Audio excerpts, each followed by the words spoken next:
to say Jesus Christ can't hit a curveball? Hi, friends. Welcome into the firm of Harris and Marang. Patrick Harris with you. That's me, Casey Smith, over there on the ones and twos. Joined by my good buddy here, Andy Dirt Johnson. Is this where I'm supposed to make a monkey sound? Is this the monkey sound insert right here? How was my monkey? Did I beat Marang? That was pretty good, dude. You want to cut and paste that? Just play that for him when he comes back? Did I just dominate him in monkey sounds? I think I might have to. I think I hit that one out of the park. Did you just beat him in any athletic endeavor? Is that a shot across the bow? That is. But hey, there is nothing better in radio than when you're like, solo shows suck. We all know that solo shows suck. Without a doubt. It's a grind. You got to get, especially when it's an extended period of time. Like it blows, dude. I got Brandon Sprague in the glass just mean mugging me. Why don't you come in here, too? You little bee. Why don't you get in here? Let's do a three-man weave, man. Come on in. The water's fine. Yeah, water's warm. All right, we got another microphone over here. Let's crosstalk this thing. He's afraid that this 10 o'clock is feeling real nice to Andy Dirt Johnson. Do I get to wake up at 8:30 and do this slot? Because, man, that sounds enticing to me right now. But one of the best things about doing solo shows is making fun of your co-hosts. Oh, without a doubt. You have to. You just take shots, and they're not here to respond. You're making the argument. They're not at home listening. No, they're not paying attention. Danny is not listening to the show right now. He's not listening to the show right now. So, since he's not listening to the show, I know we got a lot. You asked me to crosstalk. I owe you a crosstalk. Sure, I appreciate it. I'm a scratch your back kind of guy, okay? Here's what I will ask. Can I just make a request of the wonderful firm of Harris and Marang listeners that we remember a comment? I listen to the show every day on the way home. Appreciate that. Enjoy the show. I'm a P1 of your show. I listen to it every day on my way into work. I will admit, sometimes on Friday, I'm like, screw sports. I hate sports. I'm going to listen to Jimmy Buffett and go drink a margarita. But, weekdays, normally listening every day on my way home. He made a comment last week that I would like to put out there so that people remember. You asked him the expectation for USC this year. Do you remember his answer? I do. 9-3. Okay, I want to throw this out there because last year, Danny Marang came barging into this damn studio after one of my shows, and he made fun of me for thinking about Oregon, making fun of the idea that they were going to fall off because everybody last year was like, oh, Dante Moore pick sixes. Who do you think you are? And we use that as a joke. Right. I'm like, dude. They've recruited at the top 3 level every year. You think there's some fall off in talent? Like they haven't been bringing guys in? And I asked, how many games do you think they're going to lose this year? He said, they'll be 9-3, 8-4. And I said, mental note. And then they go 11-1. And I laughed at him during the season, especially when they beat USC. He was adamant he didn't say that. So I don't want him to be able to dodge and duck and dive this one when they go 7-5 this year. I've got it on the sticky There note you go. now. Lowercase. I'll put it on the board. Appreciate the effort. Put it on the board. In honor of... You can put it on the board! In honor of Tuesdays being free consultation here on the firm of Harris and Marang, I have one that I will throw at you. Ooh, what do you got? I need some advice. Okay, what do you got? So there is a coworker in the building that I don't work with personally. Okay. But every day when I am done with my show, yes, he comes in the trade-off and just riles me up, pokes the bear, talks S about every single thing I love, and chases me on my way out the studio. Easy ride. Easy ride. Who could it be? It could be anybody. Now, how on earth does one deal with that? There's usually a lot of chuckling. I would recommend chuckling. So you give a giggle. You got to have a giggle in response. Okay, there's got to be something there. And then there's a slow, casual walk away because there's only so far you can follow in the line change. Yes. Because we don't have that long of commercial breaks. So you can follow all you want, but if they're going to follow you all the way to the bathroom, your show's starting, dude. You got to get your ass back in the studio. I don't think that guy cares, though. He might not. I don't think that guy cares. Does that guy maybe or maybe not eat a burrito every day before the show, too? Maybe. Is there a stench of food involved? Can I give you a tip of the cap, too? I love, dude. Let's keep doing this. Marang's not here, man, and I'm filling in. This is like the yin and the yang. Your comment to him, he was complaining a week or two ago. Again, P1 of the show. He had a great thing about being in North Dakota and somebody eating like salmon or something in the skiff or whatever they call it. I'm not in my military terms. Tuna fish. Tuna fish, thank you. Fish. He was like talking about how could you do that to the people around you? And your immediate counterpunch of like, dude, you bring in like chicken tamales into the studio every day and all we smell is the chicken tamales. Come on, man. He had no response for that. That was one of those moments in the truck driving home. Yes, that's my guy, Harris. That's my guy. R.I.P. Danny Marang, gunned down in his prime. Yeah, he's gone. Gone too soon. We love you, Danny. We love you. Andy Dirt Johnson sitting with me for a little bit of crosstalk. We'll get to some Oregon Duck stuff here in a minute because it's Big Ten week, dude. It's time to get this BZ rolling. How much do you hate the Big Ten Media Day stuff? I mean, I'm not the biggest media day guy, in general. I get it. I think it's a lot of, it's a lot of grandstanding. It's a lot of, pomp and pumping out your chest and like Three trophies up there on the stage. Greg Schiano's up there and he's like, at Rutgers we run a clean program here, and you're like, give me a break. Nobody cares about you, Rutgers. Nobody cares. John Summerall, like, I'm yoked so in case I get in fights with my O-line. Like, I don't know what to say, Here's what I will say. It's much ado about nothing. Largely, I agree with you. I love it for two reasons. One, it fills a little bit of a content hole this time of year. Oh, without a doubt. That is the number one accomplishment of Media Days. Casey and I, before the show started, we're talking about how we're going to do landing audio Right. tomorrow. It's tomorrow. He's going to be on. You got Tony Petiti talking about the playoff. You're going to play that. Like, it gives you a content crutch, and those are always nice this time of year.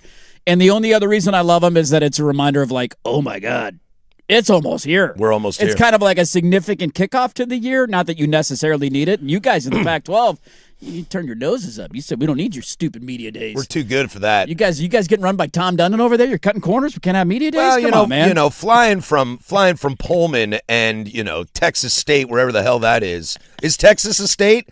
Where is Texas State? That's a great question. I don't know that answer. Let me Look, look it up. every other team in my conference. San Marcos, Texas. Where the hell is here's San my next question. Marcos? Where is San Marcos, Texas? All right, let's pull it up on a map. I think it's on the west side, On the west side, the blue hair is on the west side. like near New Mexico. Okay, I gotta try to zoom out here. I'm not getting a lot. It is north of San Antonio and south of Austin. Oh, okay, that's not where I would have guessed. No, me neither. Northeast of San Antonio. Okay. No, not what I've thought. I mean, I've heard it's a beautiful place to go visit, though. But San Diego State, that's in San Diego. That is. Yeah. Fresno State. Why don't you have it in San Diego? That's in Fresno. Who doesn't want to go to San Diego this time of Why year? we're not in Vegas? Yeah, go to Vegas. It's cheap.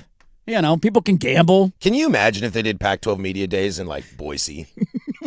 I mean, Boise's a cool city these days, but... It is. I've heard good things. we're in Chicago and Atlanta and Boise. Hell, just put the damn thing in Pullman, all right? Oh, dude. I think you and I are kindred spirits because I was near... Washington State was one of my 4 finalists coming I out of heard high you school. say that on the They radio were the one other of day. I visited Washington State, and I got to tell you, dude, you know me, my personality a little bit. I like that. I had a really good time in college, really all 7 years. Me too, dude. Dude, I loved it. Now, I did not visit in the winter, and maybe that would have turned me off a little bit. I went on like a beautiful spring day. We drove from Seattle.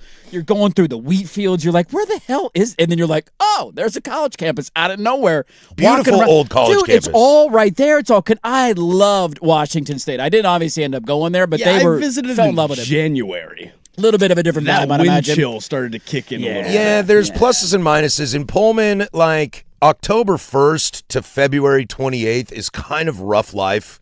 It can be really cold, a lot of snow.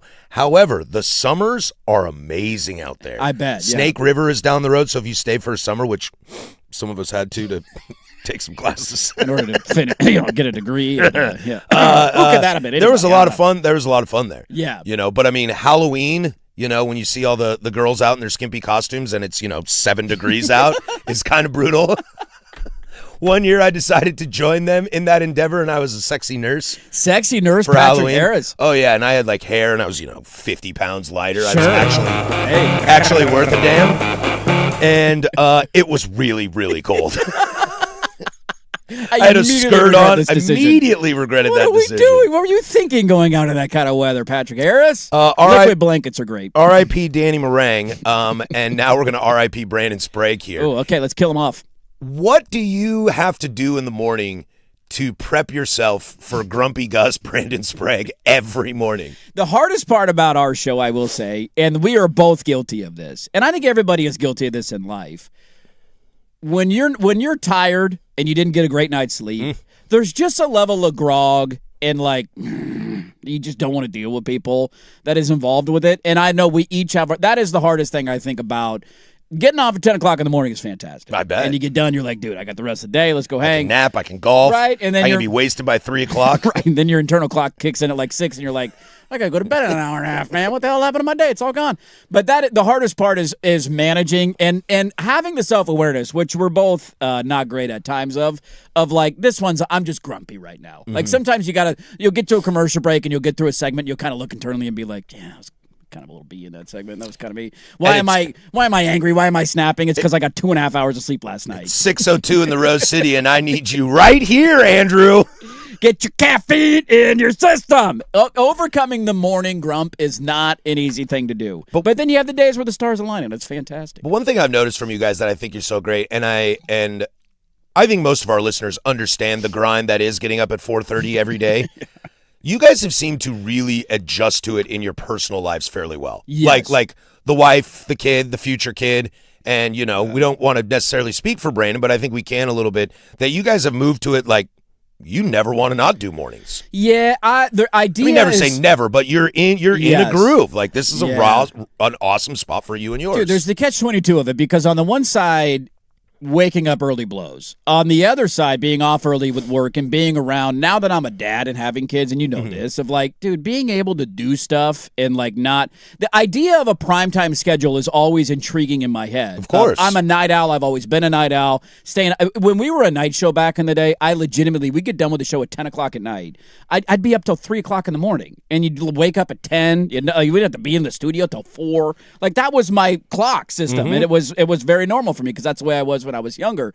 So that has been a tough adjustment for me. But then the thought of like having all of those, like your kids start playing sports and there's school activities and there's pickup, like that kind of stuff matters a lot more to you as you get older. And so the thought of waking up in the morning was like, it's a great opportunity. We're going to take it. Let's do it. This kind of sucks. Now that I'm a dad, it sucks in terms of not getting great sleep every night. But the trade-off is being around every day. And like when we get to that point of, hey, he needs a baseball coach for T-ball. Are you available? Well, guess what? I got off work at 10 o'clock this morning. Let's go hit some ground balls, buddy. And it's not like I had a real job I was doing anyway. It's not hard. It's not stressful. We'll be all right. I hear you on that. Yeah, the idea of the primetime slot is such a fascinating aspect. But at the same time, like I worked in restaurants for 20 years, dude. I have dinner every night with my family. Yeah. And that's not a norm back in the day. No. And now you're home at a normal time. Now I'm home at a normal time. The weekends, nobody calls me. There's nothing going on. I mean, I picked up timbers like you picked up ducks. So sure. we've got things, but we love those. So those are extra things that we love to do. More of a passion project kind of thing. Without a doubt. Yeah, man, the 10-1 is such an amazing when you spot. guys made the switch from 12 to 3 to 10 to 1, that was such a great move for you because it's a little bit earlier in the day, but it also the 12 to 3 I loved, but it also felt like it was smack dab in the middle of the day. That, I mean, it's work. It's the most important thing, right? But you also want time for other activities to go do other things. Of like, there's not enough time to necessarily do a ton in the morning, right? But then you're not home until 4 o'clock, and so you kind of have the full day feel to it. Depending on where you live, you might not be home till 4:30. Exactly, depending on the traffic that day. Dude, 10 to 1, chef's kiss. It's fantastic. Chef's kiss. You want to do like 2-3 days? We'll swapsies. I could do your morning show. You could do the morning run? Oh, yeah. You think so? I mean, long term would take some time, but if you're like, I need you on Tuesday and Wednesday, I need 2 days a week. Done. Yeah, done. You got it, I can do that. I'll wake up, get done with the work early. Do you have people, as I sit here and interview the great Andrew Dirt Johnson? I mean, I'm an award-winning radio host. Please ask away. Do you have people that think you have a real job? Like friends, family, because all my life in the restaurant industry, everybody was like, when are you going to get a real job? And I was like, well, I pay taxes and rent and I vote, so I'm pretty sure that's a real job. Yeah. And then it was like, when are you going to get a real job? When are you going to get a real job? Now you're working radio. And then I fortunately got this job, and they're like, it's about time you got a real job. I'm like, so this is a real job, but that wasn't a real job? This ain't a real job. Dude, that is way more of a real job than this is a real job. Are you kidding me? Managing a restaurant and a bar is significantly more of a real job than work talking out of our ass for 3 hours a day. Not to mention it's Friday and it's 11:30 and I just got off because I'm going to go to bed right away. Right away. All that stimulation. Weekend, yeah, I'm ready to just hit the pillow and go down. I did have a neighbor recently ask me what I do to work overnights. And I'm like, well, I don't work overnights, man. I'm not like a nocturnal animal here. I leave at like 5 something in the morning. I have a somewhat normal schedule. I know you don't see my truck out there when you wake up in the morning. It's gone. They think you work like a graveyard shift. He's like, shift. What do you do? Yeah, you work overnights, you get back. And I'm like, overnights? No, dude. I kind of, but not really. This time of year, when I leave for work, the sun's actually up and it's delightful. Yeah. Makes you feel like a normal person. But yeah, there is that idea of, I love when friends give me a hard time because the job is certainly challenging in some ways. Very much so. There's a lot of stressors that people don't understand. Mm-hmm. There is a mental, I think, and a communication fatigue that happens. I don't know if you guys feel that, but like you get done, the last thing you want to do when you get home is like have a long form conversation with somebody. Because you've been talking all day. You're like, dude, can I just get 2 hours? I have a rule with my girl that when I get home, she's not allowed to criticize if I mess up words. or just give me a minute here, just okay? can't speak. Give me a minute here, all right? I've been talking all day. So there's that aspect of it, but also I love when buddies give me a hard time about my job. When we went from 3 hours to 4 hours, the gist in the group chat that I got peppered with, which was completely fair, how is Dirk going to now survive his 20-hour work week? And it increased from 12 to 20. I mean, we're grinding over here, Yeah. dude. We are grinding over here. What's really funny is my close circle of friends and then my bar friends do not care that I do radio. Really? They're Not at just all, like, huh? they're like, dude, they gave you a job? How the Why? hell are you doing that They're every like, day? that's not cool. Now, is it at because they're all. not into sports or they just don't like radio? I think they just don't think it's that cool. Yeah, that's always a bummer, but also kind of fun because sometimes people put it way too high on a pedestal and you're like, yeah, it's not. I mean, I'm doing radio, all right? Yeah, it's great, but One of the toughest things is, and I love her to death, is my mother, my dear, sweet mother. We run into each other, and instead of talking about the kids and pleasantries, she's like, did you see the Mariners last night? I'm like, oh, God. oh, God, here we I was go. like, I can't talk sports, Mom. Here we go. I can't. I don't want to do this right now. I'm so tired. Guys, I don't want to talk I'm about the so Seattle tired. Mariners right now. I don't care. I don't want to do it. It's better than the conversations I had with my mom early in my career where I had to politely remind her that she's not my target audience. Yes. Now, yes. I love you for listening. She listens to the show religiously every day. So does my mother. I love you as well. Love you, moms. Moms are great. We wouldn't be here without you. But you're also like somebody in their upper 60s. It's a female. Is not necessarily the target audience that I'm trying to hit with some of my sports takes. What I always say is I don't need my friends and my family to listen to my radio show. I need that random guy walking down the street. That's what you want. To listen to my radio show. That's what you want. You know, I need the average person who's waiting at the stoplight right now to be like, dude, Harrison Dirt, this is kind of nice. This is kind of sexy. I like this, dude. We came up with a new combo. That's here. what it is. Honk your because, horns. Yeah, because like, Oh, yeah. Honk your horns if you love this right now. because like if this program stunk, my mom would be like, you're doing such a good job. right. You're She's going to just tell so you you're great no matter You what. think- and my friends are going to tell me this could be the number one rated show on planet Earth, and my friends would be like, who listens to Who that? cares? This show sucks, dude. What am I doing here right now? Oakley dokley, we got a great show for you today. It is a free consultation Tuesday. We'll get to that at 12:15. We'll have a little bit of union chatter today when it comes to Stanford and in Major League Baseball as well. I didn't get the chance to do this yesterday, but anytime there's Hall of Fame ceremony, Dirt, I like looking at what next year looks like. Ooh, the class, who it could be. So we'll look in 2027. There's some NFL notes. And the board behind me may change a number as we'll get to some Blazers in the 11 o'clock hour. But Andy Dirt Johnson sitting in with me. Let's talk a little Oregon Duckies. Next, 105.1 The Fan and the Fan Sports Network. The new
time to nut up or shut up. We got 'em, boys. The Firm of Harris and Marang on the Fan Sports Network, 105.1 FM and 1080 AM. 1022 here, Portland Sports Leader. Don't you forget it, baby. We are live from the shadows of the historic Fremont Bridge. 503-864-6326. Kind of day. That's the fan text line. She'll let you interact with us throughout the entire day. We have YouTubes as well. 105.1 The Fan is your channel. Smash that like and subscribe button and hang out with us. Be nice to each other over there. I'm watching you. Andy Dirt Johnson, host of the 23rd most popular morning show in America. Ooh, hey. You guys are like 16. Hey, 16th My bad. mid-market ranked local morning show. Thank you. Come on, put some respect on the name. Put some respect on the name. What are we doing here? I am a P1 of your show. I find your show absolutely fantastic. And thank you for joining us. Andy will sit in here with me with one more segment. It's Big Ten Media Week. Yes, it is. So there's a lot going on. Let's see. Luke Fickell's on the board right now. You're big on Wisconsin this year, huh? I'm maybe not big. Are we buying Wisconsin stock? A little bit. Little purchase. I am intrigued. A small purchase. You know who they open with this year? Do you know where the game is being played? No. They open with Notre Dame at Lambeau Field. Oh. Oh. Okay, I like It's Wisconsin one of like less two now. notable games Notre Dame plays all year. Well, actually, three. Because they have Miami. BYU and Miami are really their only games that matter, and I don't even think the Wisconsin game matters. But it's at Lambeau, so that's kind of cool. That is kind of cool. I'm very interested in this Big Ten this season. I think there's a lot going on. The questions, can Cignetti run it back? And when does pressure start to mount on Ryan Day again, because it can't be far away, right? That's how they've treated Ryan Day over there. Yeah. You have, obviously, Matt Campbell, Lincoln Riley at SC, which we made fun of earlier today. And then you have Dan Lanning at the Oregon Ducks. And let's have an adult conversation here, Let's Andrew. do it. What are their expectations on my team this year? No, Is there pressure on my team this year? I Yeah. don't think so, right? Well, what is the true pressure? The pressure's to win a national championship, man. It's all the way. Look, Get I'm not over the hump. Yeah. Is it not? I heard you guys talking this morning. Yes. Is it not just getting blown out in a playoff game? It's going, if not winning.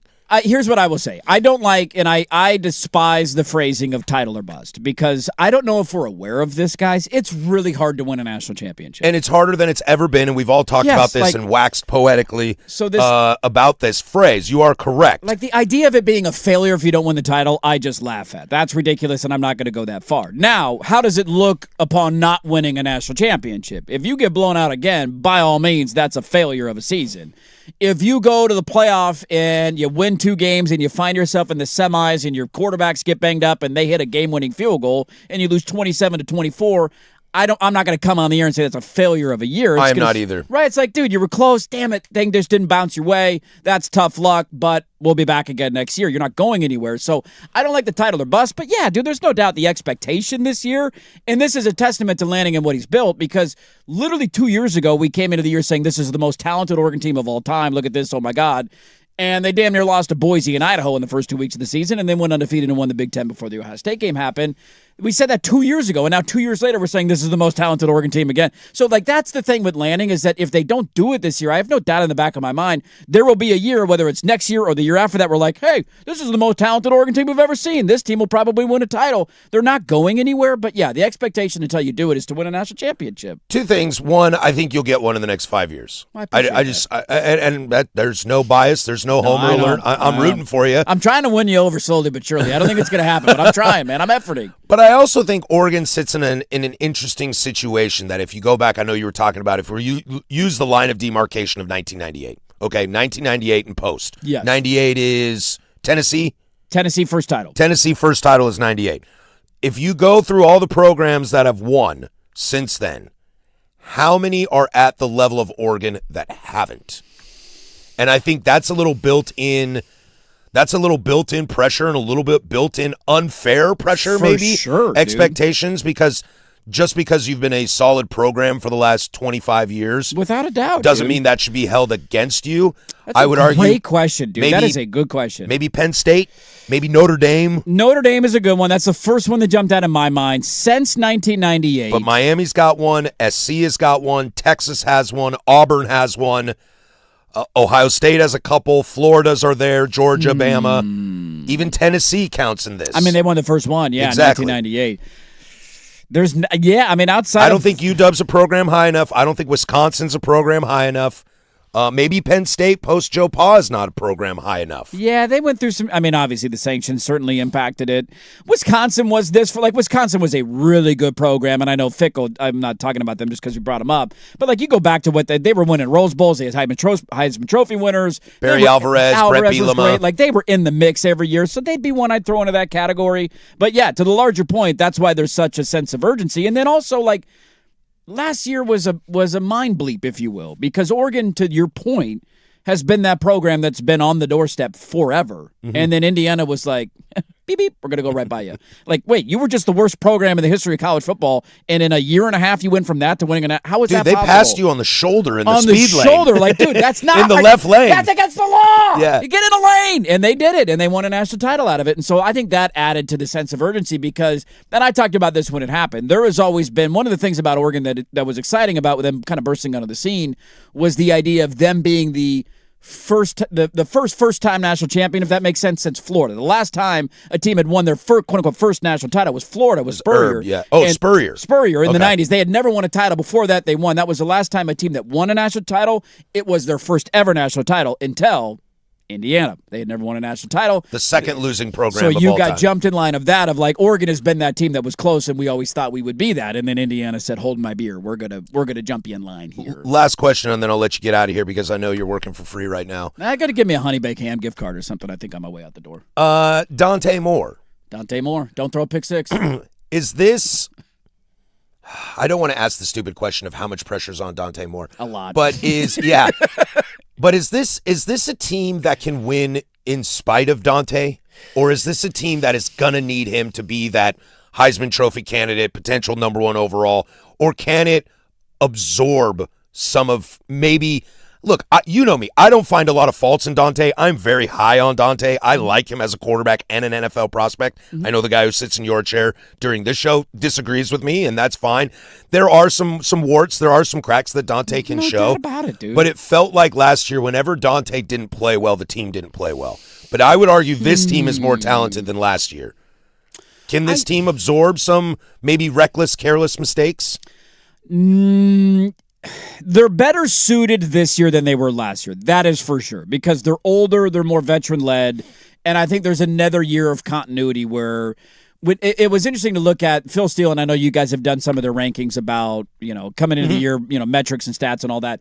Oregon is one of the top 10 in the country in terms of production that is homegrown. So a lot of these guys have played, they get this label as the transfer portal U, and they certainly have hit on their guys. Who transfers out? Well, not many Nobody guys, right? good. They had guys on the defensive line that would have been studs for them, but they feel so good about the depth there that it just wasn't quite as big of a sense of urgency for them. They cannot get away with him playing like he did against Indiana to win. Does he need to be elite and carry the team to win? No. But he was truly awful in both of those games. Mm-hmm. You go back to the Indiana game of the regular season, he didn't know what the hell he was looking at. He took a lot of sacks, and the offensive line was criticized. A lot of it was him I don't know what Holding I'm saying. The ball Hold. He had times where he just literally ran out of bounds without throwing the ball away. He seemed mentally broken in that game. And I don't need to remind people of the sugar or the Peach Bowl where he throws a pick six on the first play of the game, and the entire plan's out the window, and you're like, you just seem rattled, and this moment is too big for you. You can get away with him being good, not great. You can't get away with him being bad. I just don't think you can, especially in the pivotal games of the year, because that's the thing I will say about Oregon and the expectations certainly high. It's not like their roster is, you look at them and compare them with Notre Dame and you're like, oh, it's not even a contest, Ducks by 10. Notre Dame's a really good team, dude. So is Miami, so is Texas, so is Ohio State, so is Indiana. Notre Dame sneakily might have the best quarterback in the nation. They absolutely might. They might have the best roster in the country. So that's the thing of Oregon's not going into this year of you're going to blow everybody out of the water and you're the best roster. It might be the best team they've ever had in program history. You're in the conversation, but you're not going to steamroll your way to a national title. So when you get into those games against teams like Indiana or Notre Dame or Ohio State, he can't be bad. He can be okay. He can be good and you can win. He cannot be bad and you overcome that. Do you worry that he'll be bad? I know I'd be lying if I said it was. We always have that little bit in the back of our head that are worried. Lying. It was so ugly to throw pick six on the first play of the game in the Peach Bowl that, yes, I would be lying if I said that's not a concern. Now, I will grant him the benefit of those are the first big games, quote-unquote big games you're playing in your career. You didn't see a lot of that. You didn't experience a lot of that. It was 6 or 7 games at UCLA, and then you got benched. So, like, this is your first time going through it. Coordinator stuff at the end of the year is that always was funky, tricky. right? Like, I totally in Indiana, dude. To their credit, they were a buzzsaw, man. Nobody could touch them last year. Right? Heisman Trophy winner. Heisman Trophy winner, and they ran the table and went undefeated. So, but yeah, I would be lying if that's not a thought. You just hope the continuity coming back, and I do think when you look around him, running back, wide receiver, tight end, they are loaded everywhere. Big question, offensive line, how they gel. I think they'll be solid there. But the wide receiver position's the best it's ever been in program history. Your 2 running backs are back for another year. Your tight end's going to get drafted in the first round. He's got every tool in the tool chest he needs. They think he might be a better tight end than Kenyon Sadiq. I think he might be too. From a pass catching standpoint, he's not as much of a physical freak, but route running and catching, you can easily make an argument. I'll leave you with something to feel good about. What do you got? I'll take Dante for the Heisman. Oh, I like I'm that. high on him. Yeah, you like that? I'm a little high on the Oregon supply this year. Hey, I was last year, but there was no denying the Indiana games were tough. it was tough. The ending of the year was brutal. However, Don't do that again. I think Dante takes the step. I think Dante comes back because he knows he needs to get better. I think that's why it was always the right call. People criticize him for potentially losing money, and I see the argument of, like, if you suck this year, damn, that's brutal. But I think he views it as this is a long-term gamble on my success, and I need more reps. Look how that looked against Indiana. If I can't do that against Indiana in a Peach Bowl, what am I going to do when I play the Green Bay Packers in Lambeau Field? Without a doubt, there's an article on The Athletic that came out, I think, while you're on the show. I don't know if you saw it. I did not click on it because it felt real clickbaity, and it said Dante Moore's return is more about Oregon and not the Jets. And I was like, well, it could be about both. Yeah, I think it's a combination, dude. I think it was unfinished business, and I think a lot of it the Jets is certainly a part of it. He just seems like when he made the decision, I argued this last year, and guys like Danny laughed at me. When he made the decision to come to Oregon and sit for a year, everybody's mind just went to NIL. Dude, Michigan offered him the starting job in the portal, and he turned it down. He's from Detroit, Michigan. He could have been the starting quarterback of the team who just won the national championship, and he decided, no, that's not the place. He wanted to rest. He wanted to learn. He actually knows what a forward pass is. That's probably why he said, these guys don't know what a forward pass is. But it's like when you showed me that future wherewithal of understanding the development is a huge part of playing this position, I felt all last year he was going to come back for another year because he's not ready. And I think it takes a very mature and grown player to acknowledge, I'm not ready for this. I need another year. Dirt, you will always be Andy to me. I love you guys, man. First time I ever met you said, hi, I'm Andy. Hello. I don't introduce myself as Dirt. It feels really douchey. Brandon was the same way. Hi, I'm Brandon. Yeah. I don't call him Sook. What up, Big Sook? That's Jason. He once said hello. I said, hi, I'm Patrick. Yeah. He said, hi, I'm Jason. You go Jason. You go name. Yeah. I have a name, you know. Yes. It is tough for listeners, though, when I meet them and I'm like, hey, I'm Andy, and they look at me like, what are you, Dirt? Yeah. Dirt, sorry. I apologize. He's Andy Dirt Johnson, the host of the best morning show in town from 6 a.m. to 10 p.m. You and Brandon Sprague. I'm a P1. We're all P1s. Love you guys a long time. Thanks for hanging with me, buddy. Hey, change that number, damn it. I've been waiting all morning for that number to get changed, all right? 11 o'clock. Okay. Hour number deuce. Okay, I'll be listening. Hour number deuce. Tune in 105.1 FM, 1080 a.m. or the Odyssey app, Andy, if in case you forgot. Oh, I got that. We come back. We'll stick in college football. A CBA, is this the crew to actually maybe get something going? We'll toss it to Casey over there with sports. Now, from the George McCoy and Warren Allen Sports Desk, a Sports Center update on the Fan Sports Network, 105.1 FM and 1080 AM. This Sports Center update is brought to you by A&E Plumbing, Heating, and Air, serving Portland, Southwest Washington, and the Gorge. Online at A&E and heatingcooling.com. It's hard to stop a train. First on the Fan, your Portland Fire are back in action coming off of the All-Star break as they will take on Asia Wilson and the Las Vegas Aces on the road tonight at 7 p.m. The Fire come into the contest as 11.5-point road underdogs, as you can catch all of tonight's coverage over on 9:10 a.m. when pregame starts at 6:45. Some NFL news for you, as three-time Pro Bowl safety Jamal Adams has agreed to terms with the Minnesota Vikings. Adams will be entering his 10th year in the league after appearing in 17 games last season for the Raiders, totaling 45 tackles, 1 sack, 7 QB pressures, and 1 forced fumble.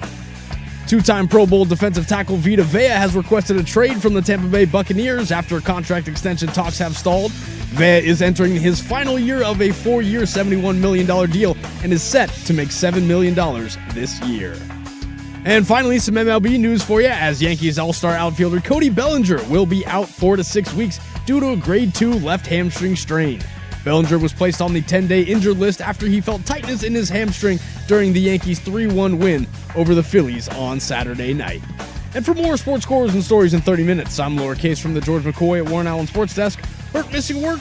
Insurance companies acting like jerks? Don't call your mom. Call George McCoy at warrenallen.com. The home of dirt and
There's a drive in a deep left field by Castellanos. It will be a home run.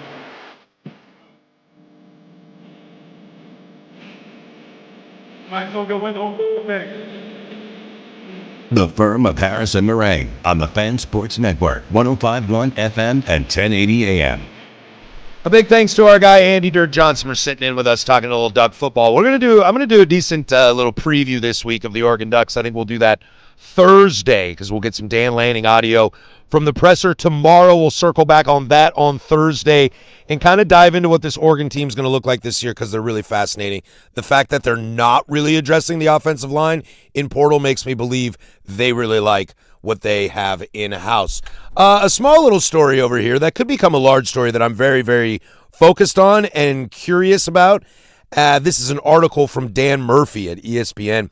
Stanford football players have formed a campus chapter of the College Football Players Association, making the Cardinal the first team to partner with the organization, which aims to eventually unionize college athletes. Look, I would be remiss to find somebody that doesn't believe that college football players should unionize or have some sort of CBA, have some sort of protections in there that keep things from running wild. The biggest part from reading this story to me is honestly about who it's from. It's not some big powerhouse in football. It is a respected institution for sure in football. There's a lot of great Stanford history. They got great rivals with USC and Stanford and the old Pac-10 and how important they were to that, and not to mention all the Olympic sports they do really well in. I remember watching the Lopez twins play for Stanford in basketball, so there's been some success there, whether it was Jim Harbaugh or Brian Shaw, David Shaw, and in the football program. They are a quality, respected institution. That being said, Stanford is also one of the highest-rated intellectual institutions in the world.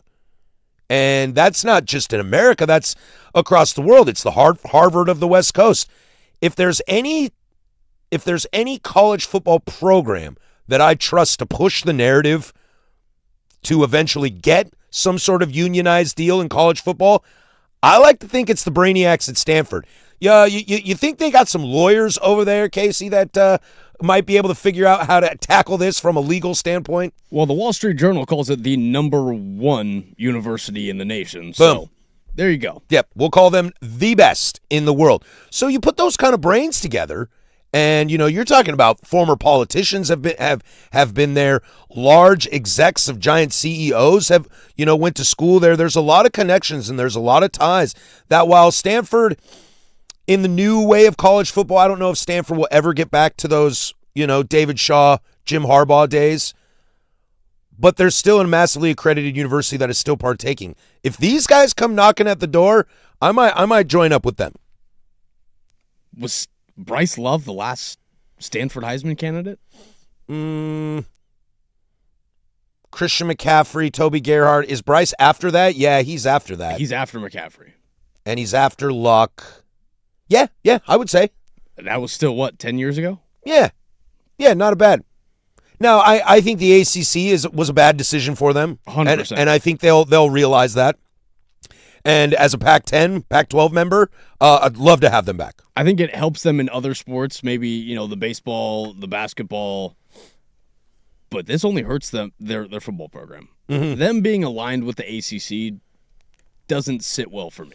No, it doesn't, and it's going to cost a lot of money. Now, I don't think anybody has more money than Stanford. Mm-hmm. I think Stanford has the #1 endowment of any university in America. So they can absorb it. But the question, I think, in modern college football, this is something that my school deals with in Pullman. This is something that they deal with in Corvallis when you're not part of the big groups. And hell, I would even argue teams like UW might be thinking about this. How much do we want to truly invest in sports? And I think Stanford and Cal are having some real hard conversations on that. Mm-hmm. Now, if you can do things like create collective bargaining agreement, create a players association, I think Stanford may be more at play in that moment, because now they say, okay, there's boundaries, there's rules, there's parameters that we can follow. This wild, wild west stuff, places like Stanford is going to be like, I don't know. If we're not really the guns blazing type people. We'll leave that to the Ohio States and the Georgias of the world. We can win this based on calculation. And I don't mean that in like nerd punny. I mean that by waiting this out, seeing what the inevitable settling of college football looks like, and that's when we can poach. That's when we can jump in.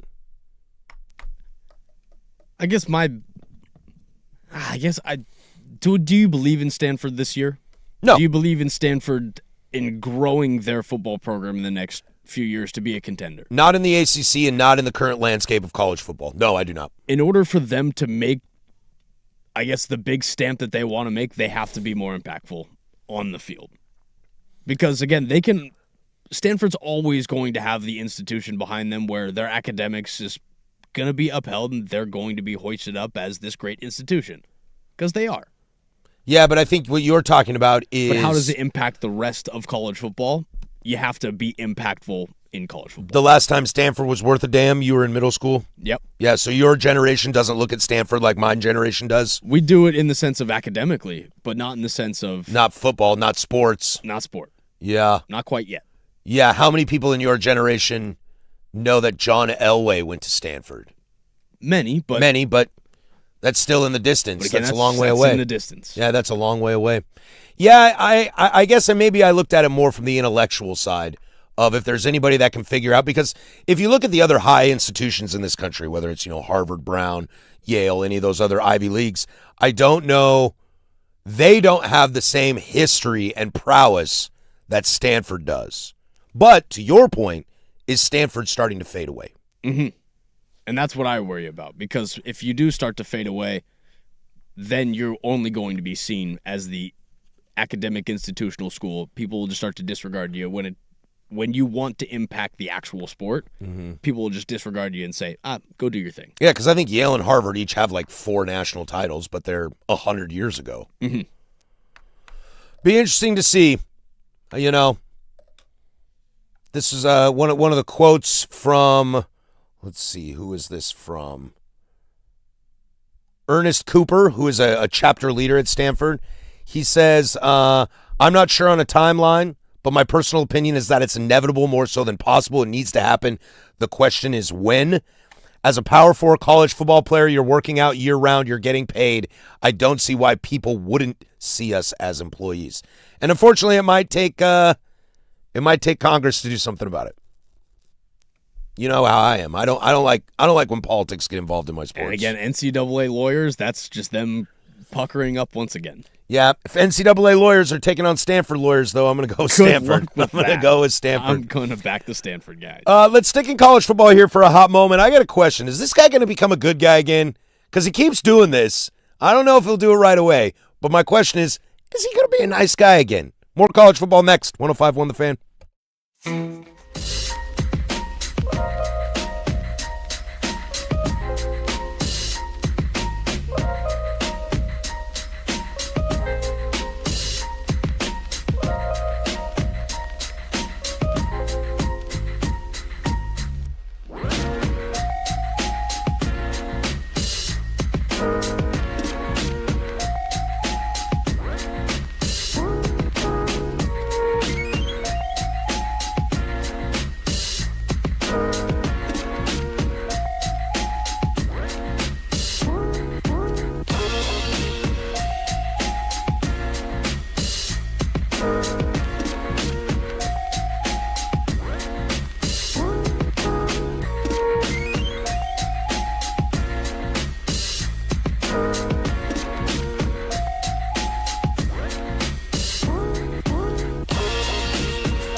Zlatan, what do you mean? The Firm of Harris and Marang on the Fan Sports Network, 105.1 FM and 1080 AM. Our number deuce coming up here. The number on the board behind me might change. In fact, I've got a good sneaky suspicion as well. It will, for I am in charge. Therefore, I get to decide. We'll talk a little bit of baseball, some NFL notes, web gems, of course, in our number deuce. But to finish up a little bit of college football stuff, as we're getting kind of everything riled up together, it's Big Ten Media Week. Dan Lanning will hit the podium tomorrow around 10:45. So make sure you check that. I am off tomorrow. You get Joe Fisher tomorrow. But I'll be back on Thursday, and we'll definitely dive into some Oregon stuff. Stephen Vaughn, Stevie Brackett's with me for the rest of the week. But I've got this little thing, Casey, that I've been floating in my brain for a little bit because I don't know where I stand on it. I need a little 10 toes down. By the way, today's free consultation at 12:15. What are the chances that Lane Kiffin becomes liked again? Oh, I think pretty low. You think low? I think it's very low. Because Lane, when Lane was in Tennessee, they hated him on the way out. He got to Oakland, and people were like, "Oh, okay." Hated him on the way out. Mm-hmm. He takes the USC job, pretty liked. Got the legacy there under the Pete days. Ends terribly. Goes, pays his dues as an OC for Nick Saban. People kind of start to like him a little bit. Goes a reclamation project in Florida in a small G6 school. Lands the Ole Miss job, and all of a sudden, everybody loves Lane again. Despite the fact that they hated him at Tennessee, they hated him in Oakland, they hated him as the head coach at USC, they hated him at Tennessee, they hated him at Alabama. Everywhere he's gone, eventually they have hated him. But everywhere he's gone next, he's been able to figure it out. And I'm curious, maybe LSU will be the death nail because nobody wants to root for him at LSU. But I have a feeling if Lane starts putting that charm on again that has made him become likable, that he can pull this off again. Again, his personality shines through, and I think people like his personality, but time and time again, walks like a duck, quacks like a duck again. He does stuff that you just go, all right, there goes Lane again. And I think that's probably what I'm leaning on. I'll bet you Lane is a really good hang. Oh, I bet. I bet he's a fantastic hang. And I think the more and more people are around him and stuck with him, they start to really, really like him. And then the reporters' questions change. Then he starts looking a little happier. Got that nice tan. He's visor guy, which I always like visor guy, even though I can't pull it off. I think that there is an outside chance that Lane becomes a good guy again. If Lane wins a title at LSU, and he has been on the record and say, I don't know if it's this year, but we will. And I believe in the next 5 years, if you told me in the next 5 years that Dan Lanning got one of those and Lane Kiffin got one of those, I wouldn't be surprised. What I think is that there are too many likable coaches in college football right now for Lane to be the good guy. So I think LSU is okay with Lane being the villain. I think they are too. I think you're very spot on for that. I also wonder, being in the SEC, does the SEC help him in this? Because how many guys in the SEC are truly liked? Not very many. Not very many. Like John Summerall's had some good stuff, so I'm excited to see what he does at Florida. It's maybe just Kirby. Eli Drink, pops his mouth off, but they haven't won anything. Yeah, it's just Kirby. I'd say Kirby is the only liked coach in the SEC. And I would push back and say I don't like Kirby. Why is that? I think he lives in that old school SEC that he refuses to look around the room and see that it's not just them anymore. But they've been pretty dominant. I know, but they haven't won a playoff game in years. Nobody likes Kalen DeBoer. Alabama fans don't even like Kalen DeBoer. Brett Venables seems fine. I got Shane Beamer getting fired in 2 weeks. Mm-hmm. Josh Heupel at Tennessee, kind of likable. Nobody likes Sark. I think Clark Lee at Vanderbilt. Again, Heupel at Tennessee. I don't think he's very liked because Tennessee loves their football, and how good has Tennessee been? Not very good. So there you go. Don't be shocked if Lane comes around. This is all I'm saying. I may be the weirdo on this, but don't be shocked if Lane comes around. Just because you're in a room of the very unliked, you being one of the only redeeming guys, I don't think that gives you the room. that Lane wants. I think he's still the villain. Am I stretching here a little bit? I think so. We'll take a quick break. Hour number deuces next. When we come back, update on your Blazers situation. And guess what, guys? It's not bad news. 105.1 The Fan Sports Network. And Doug. Limu and I created a trick to help you remember.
Now, from the George McCoy and Warren Allen Sports Desk, a Sports Center update on the Fan Sports Network, 105.1 FM and 1080 AM.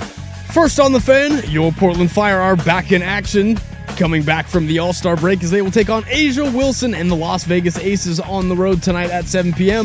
The Fire come into the contest as 11.5-point underdogs, as you can catch all of tonight's coverage over on 9:10 a.m. when pregame starts at 6:45. Some NFL news for you, as three-time Pro Bowl safety Jamal Adams has agreed to terms with the Minnesota Vikings. Adams will be entering his 10th year in the league after appearing in 17 games last season for the Raiders, totaling 45 tackles, 1 sack, 7 QB pressures, and 1 forced fumble. Two-time Pro Bowl defensive tackle Vita Vea has requested a trade from the Tampa Bay Buccaneers after contract extensions talks have stalled. Vea is entering his final year of a 4-year, $71 million deal and is set to make $7 million this year. And finally, some MLB news for you, as Yankees All-Star outfielder Cody Bellinger will be out 4 to 6 weeks due to a grade 2 left hamstring strain. Bellinger was placed on the 10-day injured list after he felt tightness in his hamstring during the Yankees' 3-1 win over the Phillies on Saturday night. And for more sports scores and stories in 30 minutes, I'm Casey Smith from the George McCoy at Warren Allen Sports Desk. Hurt, missing work? Insurance companies acting like jerks? Don't call your mom. Call George McCoy at warrenallen.com. The home of the Fan Happy Hour.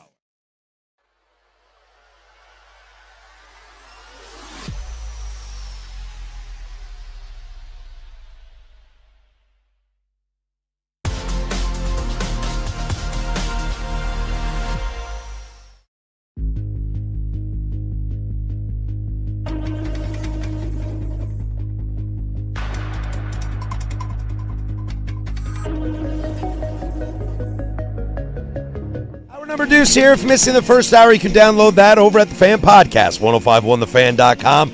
The Odyssey app, wherever you get your podcasts. Usually takes Case about 15, 20 minutes to get that up, so hang tight with us. We'll have that ready for you. But in case you need it now, hit the Odyssey app or the YouTubes. 1051 The Fan is the channel. Rewind, fast forward, except for in the future. For that would be impossible. If you missed in the first hour, talked a lot of college football. Andy Dirt Johnson joined me. Talked a little bit of Ducks as well, but let's stay local. Let's slide over to the NBA. More importantly, the Portland City Council. Everybody's freaking out. Not so fast, my friend. We had some really nice news that broke yesterday. This is an update from Jason Quick, one of the hardworking ones on this whole story.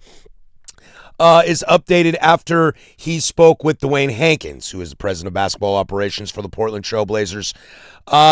He says Blazers have not made a decision on whether to attend, this being the open discussion that they floated out yesterday, that we spoke about yesterday. And he said they are, quote, figuring out the best way to move forward and show up on Thursday. We were just talking to the city administrator's staff, figuring out the best way to move forward and show up on Thursday, Hankins said. I'd like to turn the rhetoric down and not have these conversations in the media, to be honest. It's not helpful. It's not effective. I just want to get a deal done, and this is not the way for us to get a deal done. Does that sound like some positive information? Some positive news over here, Casey? I think we can celebrate parts of that. Let's do it. We'll go to the board. We are no longer a 0. We are now 1 day since no bad news. Put it on the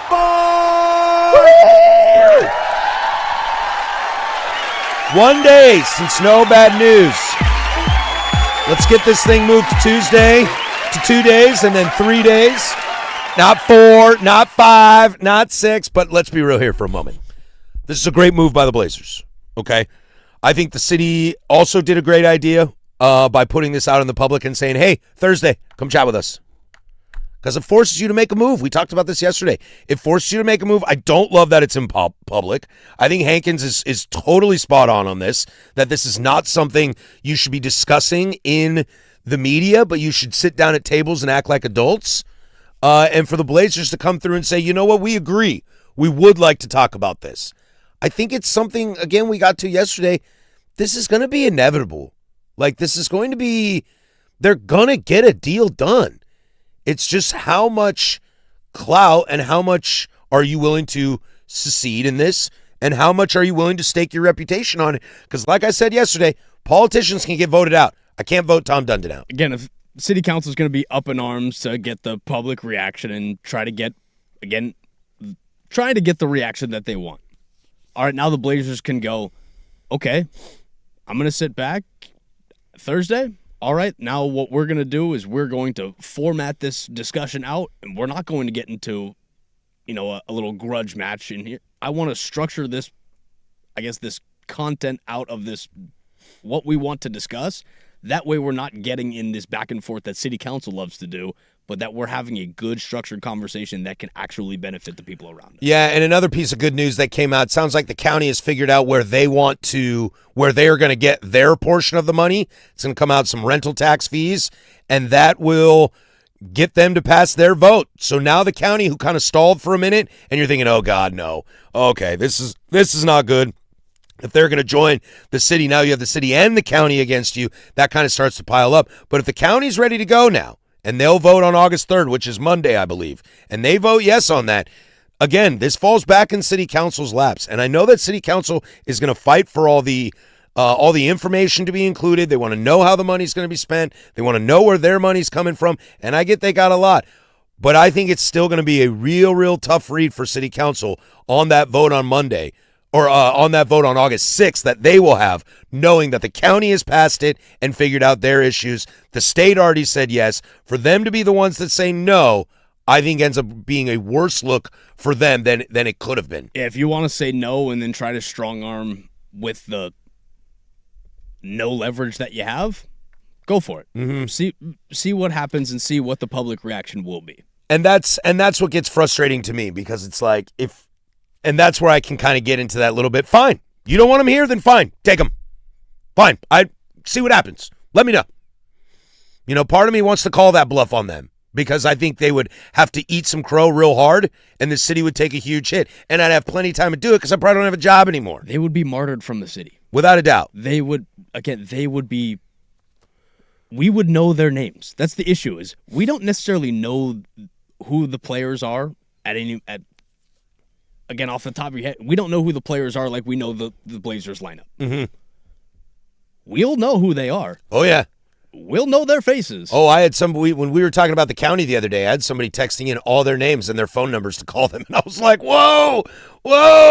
I don't have Damian Lillard's phone number. I can't call JG. If you want to put that smoke out there, just know it can get worse. It can. But this is a good step. I like the idea. And this is something that the Blazers should have done a long time ago. Mm-hmm. And we make the joke on this program about Tom Dundon being dad and Shield Tile being mom.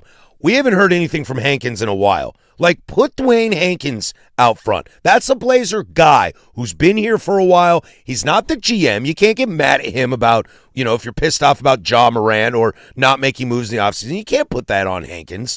That's a Joe Cronin thing. And I know some people think that that's some ownership push as well. This is the guy that runs the business and has been for a few years. So that's that face that you love. And, Blazer fans, put Caleb Love's jersey in the rafters because he had 2 good games. Like, they love their feelings, and Hankins should be one of those guys to them. He's the guy that needs to be talking. Again, if Tom Dundon is dad and Shield Tile is mom, that's Unk. Yeah, that's Unk. That's Unk Dwayne. We love Unk. Unk D. Everyone loves Unk D. And so putting him out there and saying, and for him to come out and say, look, we are understanding that this is childish, is petulant, and this should not be done in the media, and we want to get a deal done, that's where we should have been from the beginning. Yep. That's what should have been the narrative from the beginning instead of the pitchfork and the craziness and everyone freaking out that the Blazers are going to leave because they're not going to leave. Well, is it frustrating that the Blazers are kind of speaking for the rest, for, I guess, our voices when the city council is not? See, and I think that's another layer of this whole thing. That's a great point you bring up, Casey. It's another layer that people have a really hard time digesting. Tom Dundon's the one that's fighting for you, and you hate Tom Dundon. So you get real mad because it's the guy you don't like that is fighting for you. Right? You see how you get that kind of freak out there? 100%. And I don't know, and I think a lot of people would disagree with that statement that I just said, that Tom Dundon isn't fighting for them, but from what we know. But maybe the people around Dundon are fighting for him. Yeah, if they give Dundon what he wants, then the Blazers stay here, and inevitably that's what you want, and that's what you get. So I think it's a tough pill for people to swallow, and that's, where Danny and I have gone back and forth on this argument. That's why I have reserved my right to have an opinion on Tom Dundon. Again, we say this every day. Does it look bad? Of course the optics look terrible. I usually don't make my opinions on someone if I've known them for less than a year. I also don't know enough about him. Yeah, I also just don't know the guy. So how am I going to really kill a guy that I don't know? He hasn't given me enough personally to not to just absolutely to jump on the parade of, Dundon sucks. This guy's the worst. He hasn't given me enough. Yeah, this texter, why doesn't Dame come out and say some words if they love the town and the team so much?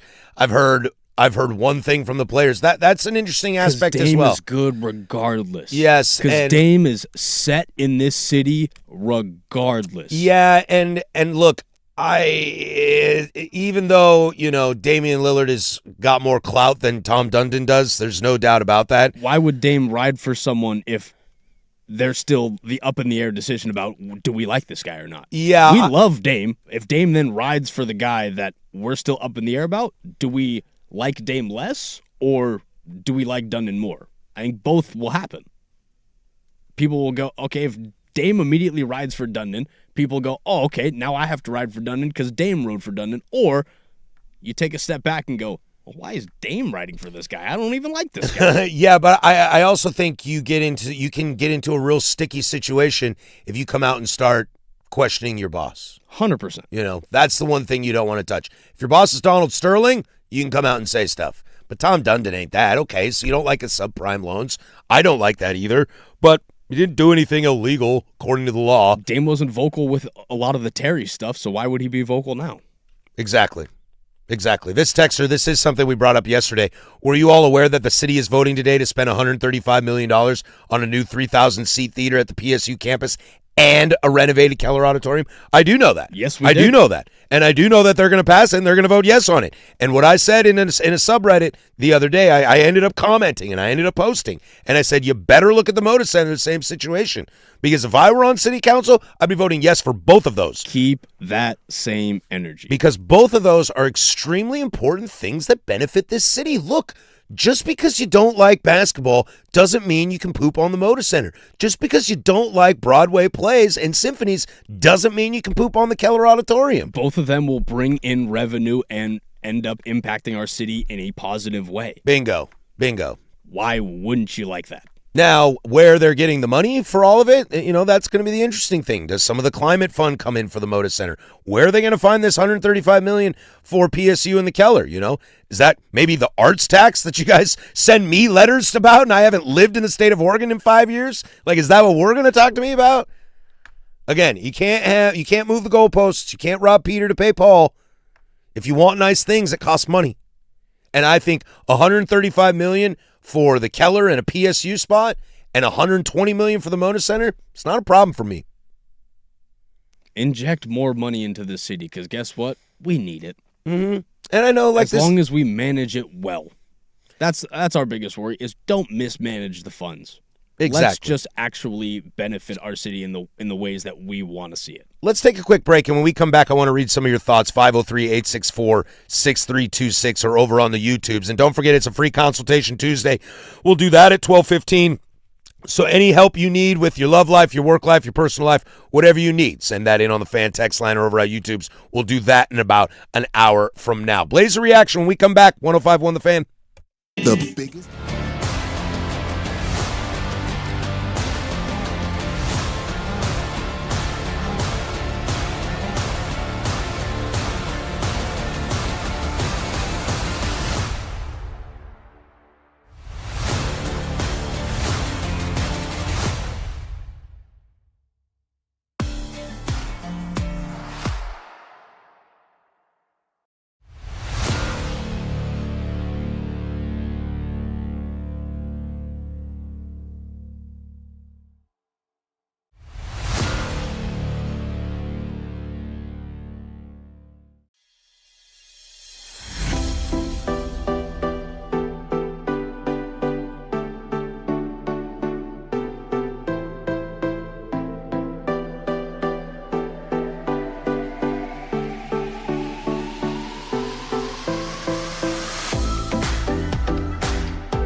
1080 AM.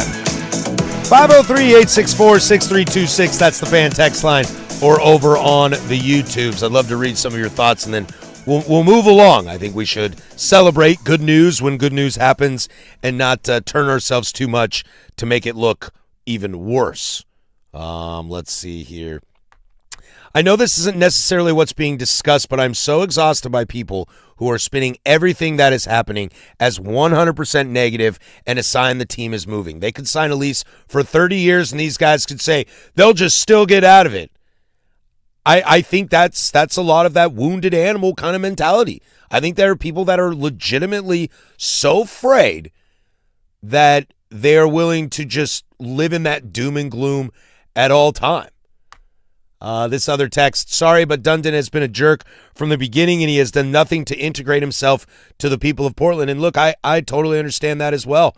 The city of Portland, we love our vibes. We're a vibe city. We're a big vibe city, and we like being, proud of this city. We love being with each other in this city.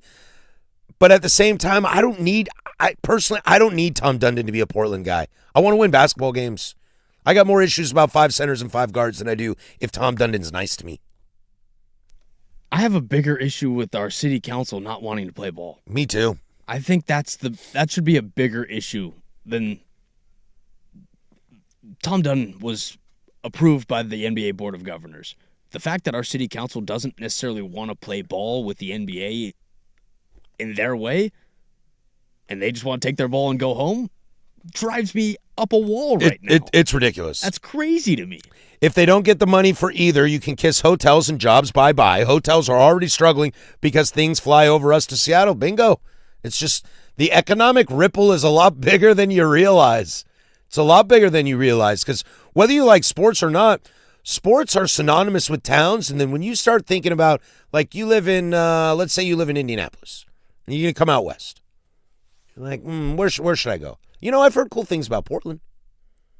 Otherwise, if Portland doesn't have sports, like, what are we known for? Not that we're known for sports, but you can start getting known, okay, you're known for a food city. Okay, there's a lot of good food there, food carts, craft beer. But is that enough to really get you to think, oh, what a great metropolitan area? I don't know if that's the truth. We'll put a little pin in this and get back to it if any new news follows.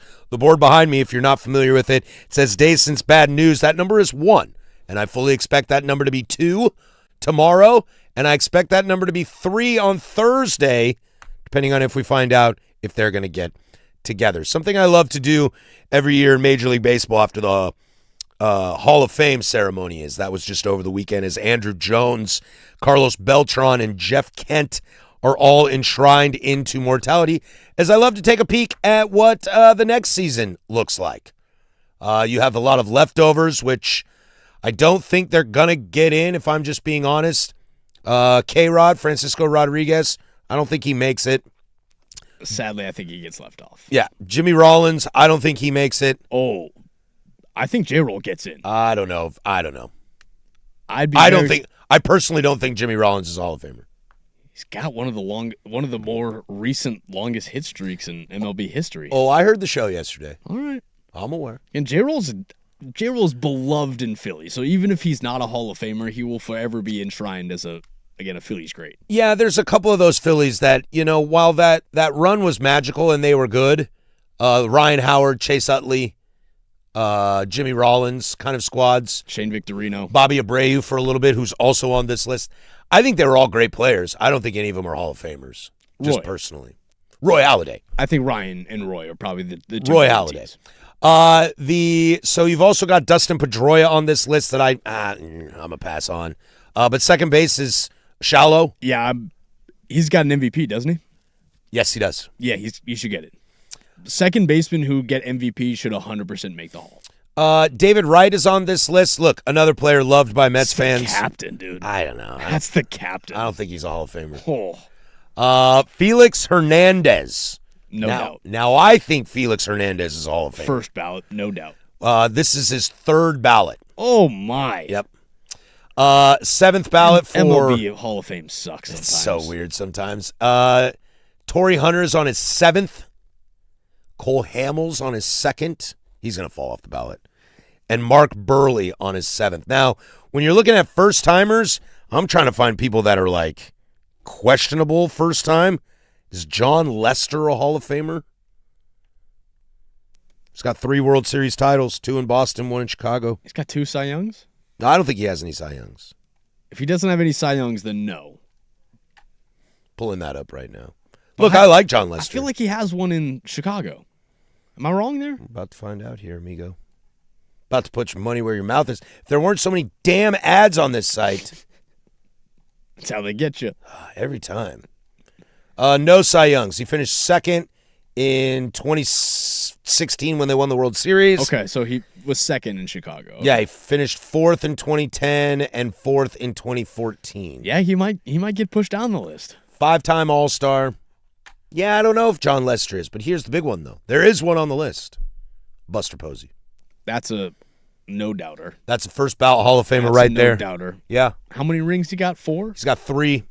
That's pretty good. 302 career batting average. You know, none of his stats are really going to blow your mind. 1,500 hits. No. Say that last one again. Say that last one again. 302? He's a catcher with a career average of over 300. Yeah, dude. That's a first ballot, no doubt. They also made a rule for him. They also changed the rule. Again, when you changed baseball, Buster Posey. Yeah. Now, is he going in as an executive for the Giants? That I don't think is going off to an awesome start right now. But Buster Posey, yeah, man. He's one of the best catchers I've ever seen. He won 3 titles in San Francisco. He's won an MVP. He's an all-around really liked guy. He was the captain of one of the few dynasties that we've had, I guess, in my lifetime in baseball. Now, if you want to, there are some steroid dudes still on this list. Ooh, hit me with them. You've got Andy Pettitte in his 9th year. He got 48% of the ballot last year. He'll get left off. They do Hall of Fame metrics. Okay, I'm on baseballreference.com. They have this like Hall of Fame metric that compares you to like other Hall of Famers and such. Jimmy Rollins and Omar Vizquel have a 121, for an example. Andy Pettitte is at 128. This guy who's on his 6th ballot who only got 40% is Alex Rodriguez. Would you care to guess if Andy Pettitte's Hall of Fame metric is 128, what do you think Alex Rodriguez is? 206? 390. Dang. God, he's good. He's got 696 home runs, bro. He batted 295 for 20 years. Yeah, that's crazy. Yeah. Does Pettitte get in? That's a tough one for me. Pettitte won't because he's admitted to doing steroids. Yeah. But Pettitte, I don't know if you can tell the story. That's the question. Can you tell the story of baseball without Andy Pettitte? Yes, you can. I think you can, too. Can you tell the story of baseball without Buster Posey? No. I don't think you can either. No. Can you tell the story of baseball without Alex Rodriguez? No. Play the drop. No. Which one? You know which one. I don't know which one. It's an A-bomb. The home run stroker. My bad. It's an A-bomb from A-Rod. Yeah, I mean, you can't. But Alex isn't going to get in. They'll all get in when they're dead. Yeah. They'll wait a very long time for Alex. Although sometimes when I look at these lists and I look at the guys that are first time, I'm like, oh, dude, you are old, man. Ryan Zimmerman, Jay Bruce. Ooh, Zimmerman's on there? Dude, you know what's really funny? Trevor Bauer is now available for the Hall of Fame because he's been out of the game for 5 years. J.A. Happ, Pablo Sandoval, Panda, Scott Kazmir, Dexter Fowler, Kyle Seager, Brett Gardner. That's a sad story. Todd Frazier, John Jay. Yeah, dude. When I see all these names, I'm like, oh my God, I've been watching baseball for way too long. God, I'm old. I'm so old. Slide over to the NFL. Some news and notes. A lot of little kind of whip around to do with that. We'll toss to Casey with sports. Now, from the George McCoy at Warren Allen Sports Desk, a Sports Center update on the Fan Sports Network, 105.1 FM and 1080 AM.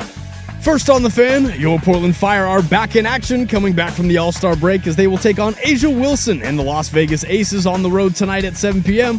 The Fire come into the contest as 11.5-point underdogs, as you can catch all of tonight's coverage over on 9:10 a.m. when pregame starts at 6:45. Some NFL news for you, as 3-time Pro Bowl safety Jamal Adams has agreed to terms with the Minnesota Vikings. Adams will be entering his 10th year in the league after appearing in 17 games last season for the Raiders, totaling 45 tackles, 1 sack, 7 QB pressures, and 1 forced fumble. Two-time Pro Bowl defensive tackle Vita Vea has requested a trade from the Tampa Bay Buccaneers after contract extension talks have stalled. Vea is entering his final year of a 4-year, $71 million deal and is set to make $7 million this year, unguaranteed. And finally, some MLB news for you, as Yankees All-Star outfielder Cody Bellinger will be out 4 to 6 weeks due to a grade 2 left hamstring strain. Bellinger was placed on the 10-day injured list after he felt tightness in his hamstring during the Yankees' 3-1 win over the Phillies on Saturday night. And for more sports scores and stories in 30 minutes, I'm Lowercase from the George McCoy at Warren Allen Sports Desk. Hurt, missing work? Insurance companies acting like jerks? Don't call your mom. Call George McCoy at warrenallen.com. Your home for the Oregon Ducks.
FM and 1080 AM. Get in an argument over here on the old YouTubes about if Tim Lincecum is a Hall of Famer. Get out of here, bro. Get out of here. then Josh Hamilton's a Hall of Famer. Dude, man, if you start putting dudes in like Tim Lincecum and Josh Hamilton, dude, the floodgates will open, and that's not a place I want to be. Look, man. They had great 5-year runs. Great runs. Great runs. Great runs. But great runs are not great careers. There are guys that played against them that are still around. Yeah. Yeah. Or that had longer careers. In the NFL, it's tough in that because in the NFL, most guys don't have long careers. So you can look at dudes and be like, that guy, like Terrell Davis, for example. That dude was awesome for like 4 years. I don't know if he's a Hall of Famer. Yeah, he is. Yeah? Yeah. All right. Whatever. I believe he's in. Some NFL stuff to get to, a little bit of news and notes. Dude, can you explain like I'm 5 this Kyle Shanahan situation? Are you up to date on this, Casey? Slowly. Slowly? We're finding out pieces and pieces of it daily. He nearly lost his eye in the car crash? Yeah, according to Chris Sims, Shanahan suffered multiple injuries from the 2 car crash on July 14th, including cuts to his face that required more than 40 stitches. When you see it and it's fresh and some of the cuts are still wide open, I mean, it's jarring. It's jarring, Sims said. He was this close to maybe losing his right eye. The scar is so big right here. So all that stuff was just crazy to see. And, of course, I was thinking of my friend. But, yeah, it's tough. He got into a 2-car crash on July 14th and got 40 stitches. It's a strange situation. Is he going to be wearing sunglasses like the entire year? Yeah, are we never going to see what that looks like? We might just see him in a Bane mask all year. That would be sick. That would be awesome. Just rock the Bane mask. That Trent Williams holds a boombox walking behind him. Oh, sign me up for it. Sign me up for it. Some new news across in the NFL. Jalen Carter got a new deal. He got a 4-year, $152 million extension worth up to $160 million. That resets the DT market, $106 million guaranteed. Jeffrey Simmons right behind him. Chris Jones right behind that. Ooh. Jalen Carter, a very, very good player. It's a lot of money to give to a dude that's kind of crazy. Oh, you know what I mean? That's worth every penny. Yeah. That's the guy that's going to anchor your defense. He's the reason why you have a linebacker in Zach Bond who's had a lot of success, and now he's probably going to be a staple on your defense. Jalen Carter is a dangerous guy. Oh, he's very, very good. And the Eagles have always done a very good job of locking down their front guys. They did it with Brandon Graham. They did it with Fletcher Cox. This is very much up their alley. Yeah, I agree. Lock him in. You'll have him until 2031. So then you've got that anchor of your D-line going in, and now you add pieces around him throughout the draft. I really like this move. What else do we got? Tampa Bay's becoming a little bit of a sticky situation down there. Vita, which I think is the coolest name possible, he wants out. Do you like it when guys decide they tell you where they want to go? I want to go to a California team or the Raiders. Yeah, well, the thing is that you want to go to the Rams, bro? Yeah, me too, man. He wants to go to a team that's going to make his resume look a lot better. He's already got a Super Bowl under his belt. He's already pretty established in this league. Sure. So he's going to be worth the pennies, but how many more years are you going to get out of him? Maybe and I guess 3? Yeah, and he's got no guaranteed money this year. So he could get cut. And that's his issue, is that he has been with Tampa Bay his entire career, and being on a 1-year career. What was that line from Moneyball? I can't coach on a 1-year career. Well, guess what? Defensive tackles, they don't like playing on 1-year deals. Yeah, week 1 he goes down with... Especially with no guarantees and not a lot of incentives behind it. Yeah, week 1 he goes down with a knee injury and he's cut and makes no money. Again, his money's not guaranteed. So the Earl Thomas situation of the whole thing. Yep. Yeah, and then what are they going to do with Baker down in Tampa Bay? Because he's set a deadline for a contract to go through, but I don't know. Are they playing chicken with Baker? I think Tampa Bay should be in the market for a quarterback. You're already starting to get rid of the old guard that was the Tampa Bay Buccaneers that help you win Super Bowls. The Tom Brady. Levante David's gone. Mike Evans is gone. You're losing a few more pieces on the D-line. What do you do now? Yeah, the tough thing is Baker's been pretty good. Baker's worth every penny. Tampa Bay in a window where they feel the need to keep or lose Baker? We are pro Baker Mayfield on this show. 100%. He has been very, very good of late. However, How much does he cost? Are you going to pay Baker Mayfield $45 million? Are you going to pay Baker Mayfield $55 million? I would love if Baker Mayfield replaced Aaron Rodgers at the end of the year. If you told me that that's what the Steelers were doing, is instead of, that's why we waited it out, is instead of going after a quarterback this offseason, we waited out, and now you have Baker Mayfield next offseason with Aaron Rodgers riding it into the sunset. Oh, God, that'd be ideal for me. But if you're Tampa, then where do you go for quarterback after that? You know, you're going to suck enough to go into the draft? I think you have try to pull somebody out of the draft? Because I don't know who's really going to be available. Well, that division just was highly contested at the end of the year, and Carolina, you're hoping that they get better. You know New Orleans got better because they loaded up on talent. So if you find yourself towards the bottom of that division now you might be in a window for a quarterback. Dude, are you ready for the 2027 quarterback free agents? Hit me with it. Dude, unrestricted free agents. Oh, my God. It's going to be a lot. This is amazing. Number 1, Deshaun Watson. Nope. Baker Mayfield. Yeah. Justin Fields. Nope. Jacoby Brissett. Anthony Richardson. Nope. Marcus Mariota. Nope. Davis Mills. Nope. Jarrett Stidham. No. Gardner Minshew. If I need a backup. Mac Jones. If I need a backup. Famous Jameis. So the market for backups is very loaded. Very loaded. The AAV, the adjusted value, market value of Baker Mayfield, who currently makes $33 million a year. This is Spot Track. Say that he on the open market is worth $53.5 million. That sounds about right to me. Yeah. I mean, that's a guy that brought Cleveland their best season in NFL history. That's a guy that led the Cleveland Browns to multiple positive seasons. It is true. He took the shiniest piece of poop on the NFL, and he cleaned it up and brought it to the playoffs. I don't know what more you can ask of a person in the NFL. Now, there are names that I didn't mention because there's no need to. They are Aaron Rodgers, Joseph Flacco, and Andrew Dirt Dalton. Who is the youngest of those three? Dalton. Nice job. Who is the second? That would be Rodgers. It's Joe. Really? Rodgers is a year older than Joe Flacco. Oh, I thought I was off by 1 or 2 months. Like a year and a month older. Yeah, the quarterback market's not going to be pretty great. However, let's see. If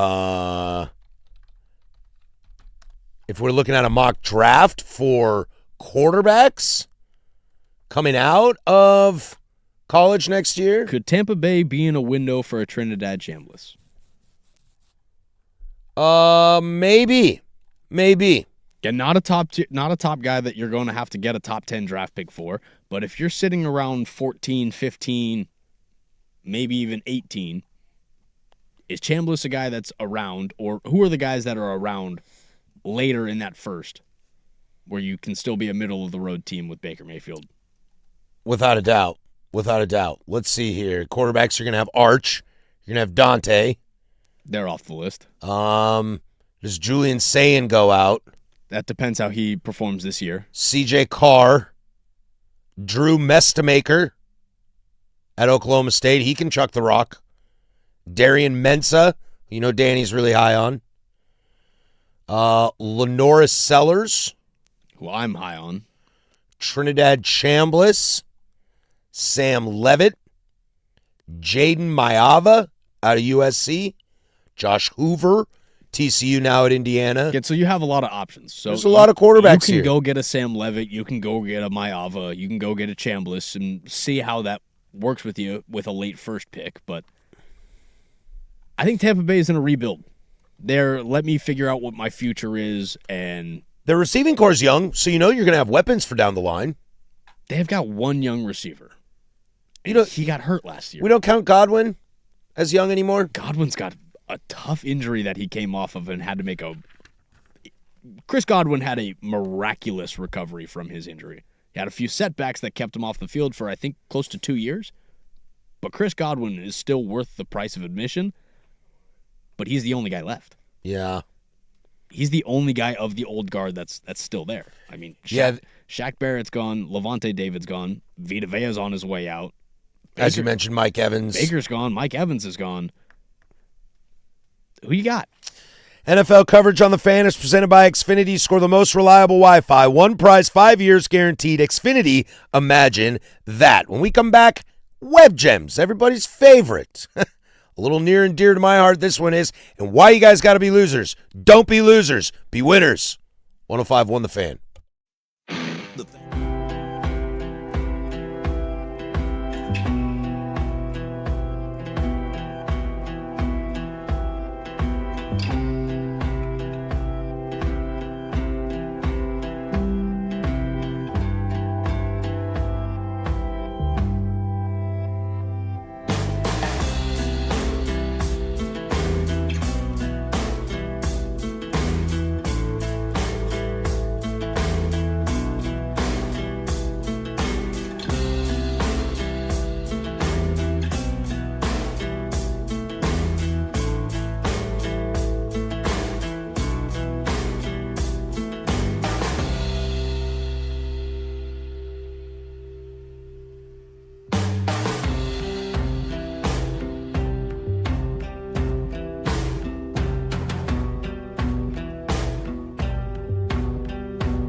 All right, this is everybody's favorite Web Gems. Do it every single day at 11:45. Coming up in the Big Nooner, it is a free consultation Tuesday, 503-864-6326. Get those in.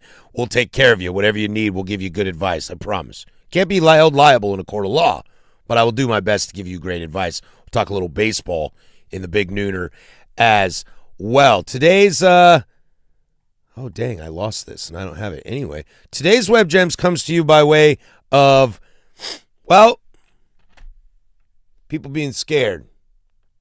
What are we scared about? Apparently, Who's scared? Apparently, the Huskies are too scared to play the Cougs in college basketball, and they have canceled the Apple Cup. Are they scared? Yes, they're scared. Dude, UW basketball has been an absolute train wreck for a long time. An absolute train wreck. How many number one picks do the Cougs have? In basketball, 0. Okay. How many Hall of Famers we got? I got Klay Thompson. Got one. I got one. I really hate this. I understand that, like, people are in different conferences now and different things like that, but, like, come on, man. They don't have to play each other. I know, but just why not? See, as Logan says on the YouTubes, Big Ten is ducking the Pac-12. Many people are saying this. A lot of people saying. What are you scared about Pac-12 hoops, huh? Would you want your team to go play a Big Ten team? Dude, yes. You know why? Because the new Pac-12 is a hoop school. It's a hoop conference. It's going to just hurt your impact in the Pac-12. Dude, we're a hooper conference. What are you talking about? Taking losses in the Big Ten would only hurt your standings in the Pac-12 and Dude, how people perceive you. You're out of your mind, man. You're out of your mind, dude. The Pac-12 is a hoop conference. Let me run you through these amazing college basketball programs. Again, my coach just won a national championship. San Diego State, that's a good basketball program. Utah State's a good basketball program. Colorado State's a good basketball program. Oh, don't forget, these dudes in Spokane, Gonzaga Bulldogs are a fantastic basketball program. Colorado State's a great basketball program. Yeah! Name one player that has ever played at Colorado State, Patrick. Don't type it. Keep those hands off that keyboard. I don't have it. Can you? Exactly. No, because it's Colorado State. Typing away. Now I'm typing away. Now I want to know, who is it? This is not helping anything. The answer is Becky Hammond. There you go. There you go. You can put it on the board. The lady who said you cannot build a team with small guards and a small guard that just won a NBA championship. She's got a couple NBA or WNBA championships. Just saying. She coached the Aces? She does coach the Aces. Okay. I don't like it. Like, there's no in college basketball, you play so many games in college basketball that who cares? Like, just keep the rivalry going. I think Oregon and Oregon State should play. Yeah, I also think that'd be I think that's a more favorable matchup than UW Washington State. What do you mean? Oregon's not good at basketball. Neither's UW. Yeah, I don't know about dude, that. you are just poo-pooing all over my Cougs. Do you know we had a first-round draft pick last year? Cedric Coward. No, I didn't. Played 7 games at Wazoo, bro. It's because where did he actually go to school? I don't know. He was like, I don't know, somewhere else. He bounced around. Again, it's a tough break for the Pac-12. Pac-12 finds a way to just go, and we are little bro today. I struggle big time with the ducking of old rivalries. Like, to get on a high horse and be like, we don't need to, you don't deserve to play us, I just think it's kind of bullshit. I'm okay with it in the sports where the fan bases don't necessarily impact. In football, that means more. In football, it means more. Well, you know, if UW starts ducking us in football, it's because they're scared. And again, in baseball, that's a 3-game series, so you get multiple attempts at it. In basketball, it's a one-off. Just do it once in Seattle at Climate Pledge. Why not? I don't know if it has enough Call juice. it a day. I don't know if it has the juice. Yeah.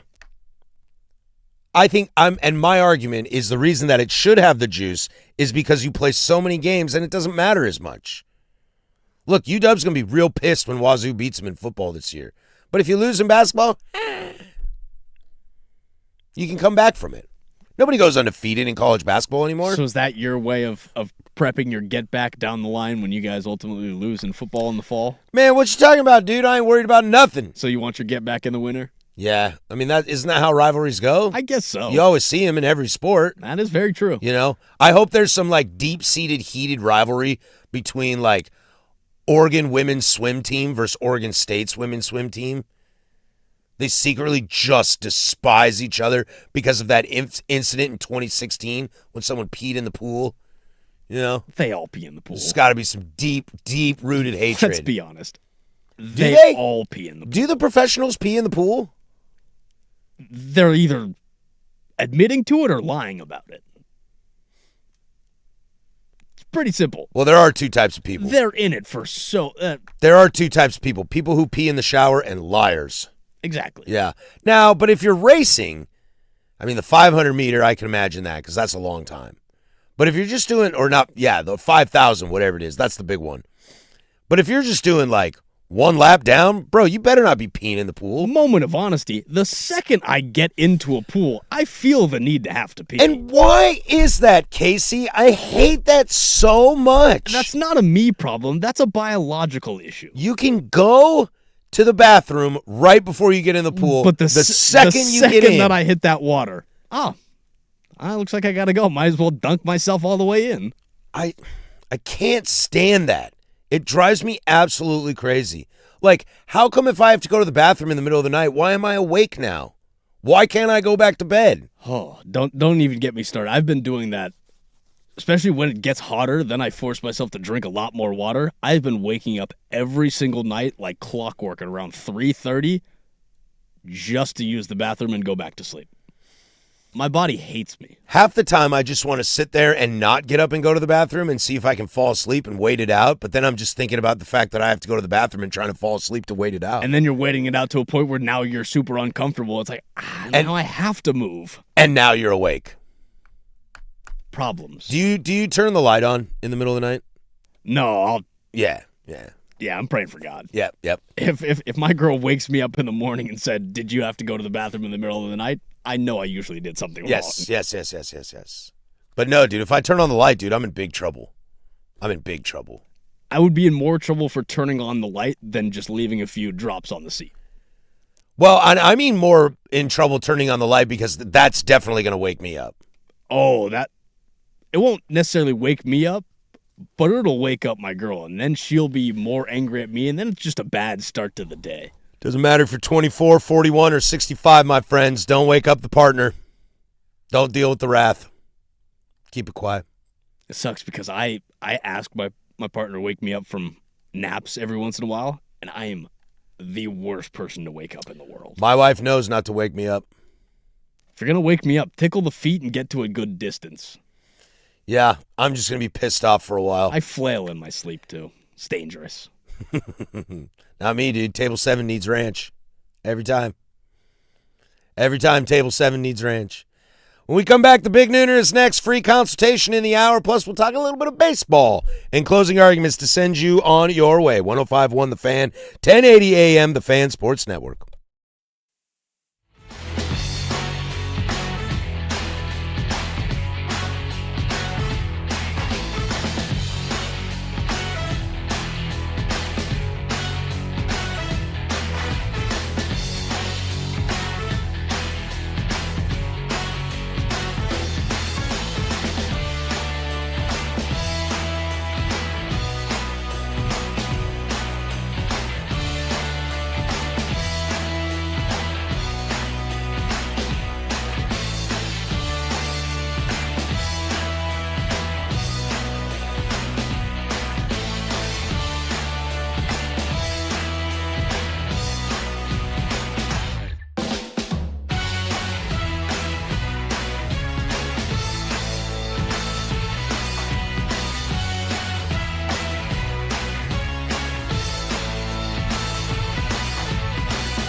from the George McCoy at Warren Allen Sports Desk, a Sports Center update on the Fan Sports Network, 105.1 FM and 1080 AM. First on the Fan, your Portland Fire are back in action, coming back from the All-Star break as they take on Asia Wilson and the Las Vegas Aces on the road tonight at 7 p.m. The Fire come into the contest as 11.5-point underdogs, as you can catch all of tonight's coverage over on 9:10 a.m. when pregame starts at 6:45. Some NFL news for you, as three-time Pro Bowl safety Jamal Adams has agreed to terms with the Minnesota Vikings. Adams will be entering his 10th year in the league, appearing in 17 games last season for the Raiders, totaling 45 tackles, 1 sack, 7 QB pressures, and 1 forced fumble. Two-time Pro Bowl defensive tackle Vita Vea has requested a trade from the Tampa Bay Buccaneers after contract extension talks have stalled. Vea is entering his final year of a 4-year, $71 million deal and is set to make $7 million this year, unguaranteed. And finally, some MLB news for you, as Yankees All-Star outfielder Cody Bellinger will be out 4 to 6 weeks due to a grade 2 left hamstring strain. Bellinger was placed on a 10-day injured list as he felt tightness in his hamstring during the Yankees' 3-1 win over the Phillies on Saturday night. And for more sports scores and stories in 30 minutes, I'm Casey Smith from the George McCoy at Warren Allen Sports Desk. Hurt, missing work? Insurance companies acting like jerks? Don't call your mom. Call George McCoy at warrenallen.com. Your home for Seahawks.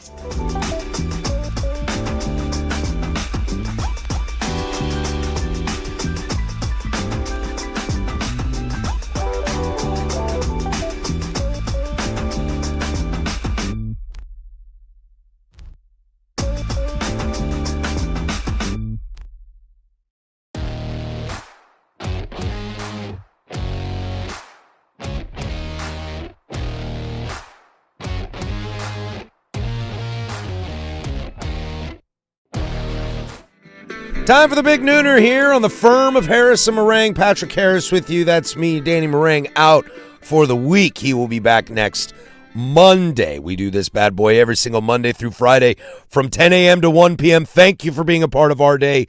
We are stoked to be a part of your day. Joe Fisher going to fill in for me as I have a little family thing I got to take care of tomorrow. I'll just be out tomorrow. I'll be back on Thursday and Friday. After us, we'll turn it over to the bonus hour of the Fan Happy Hour with Luke Anderson.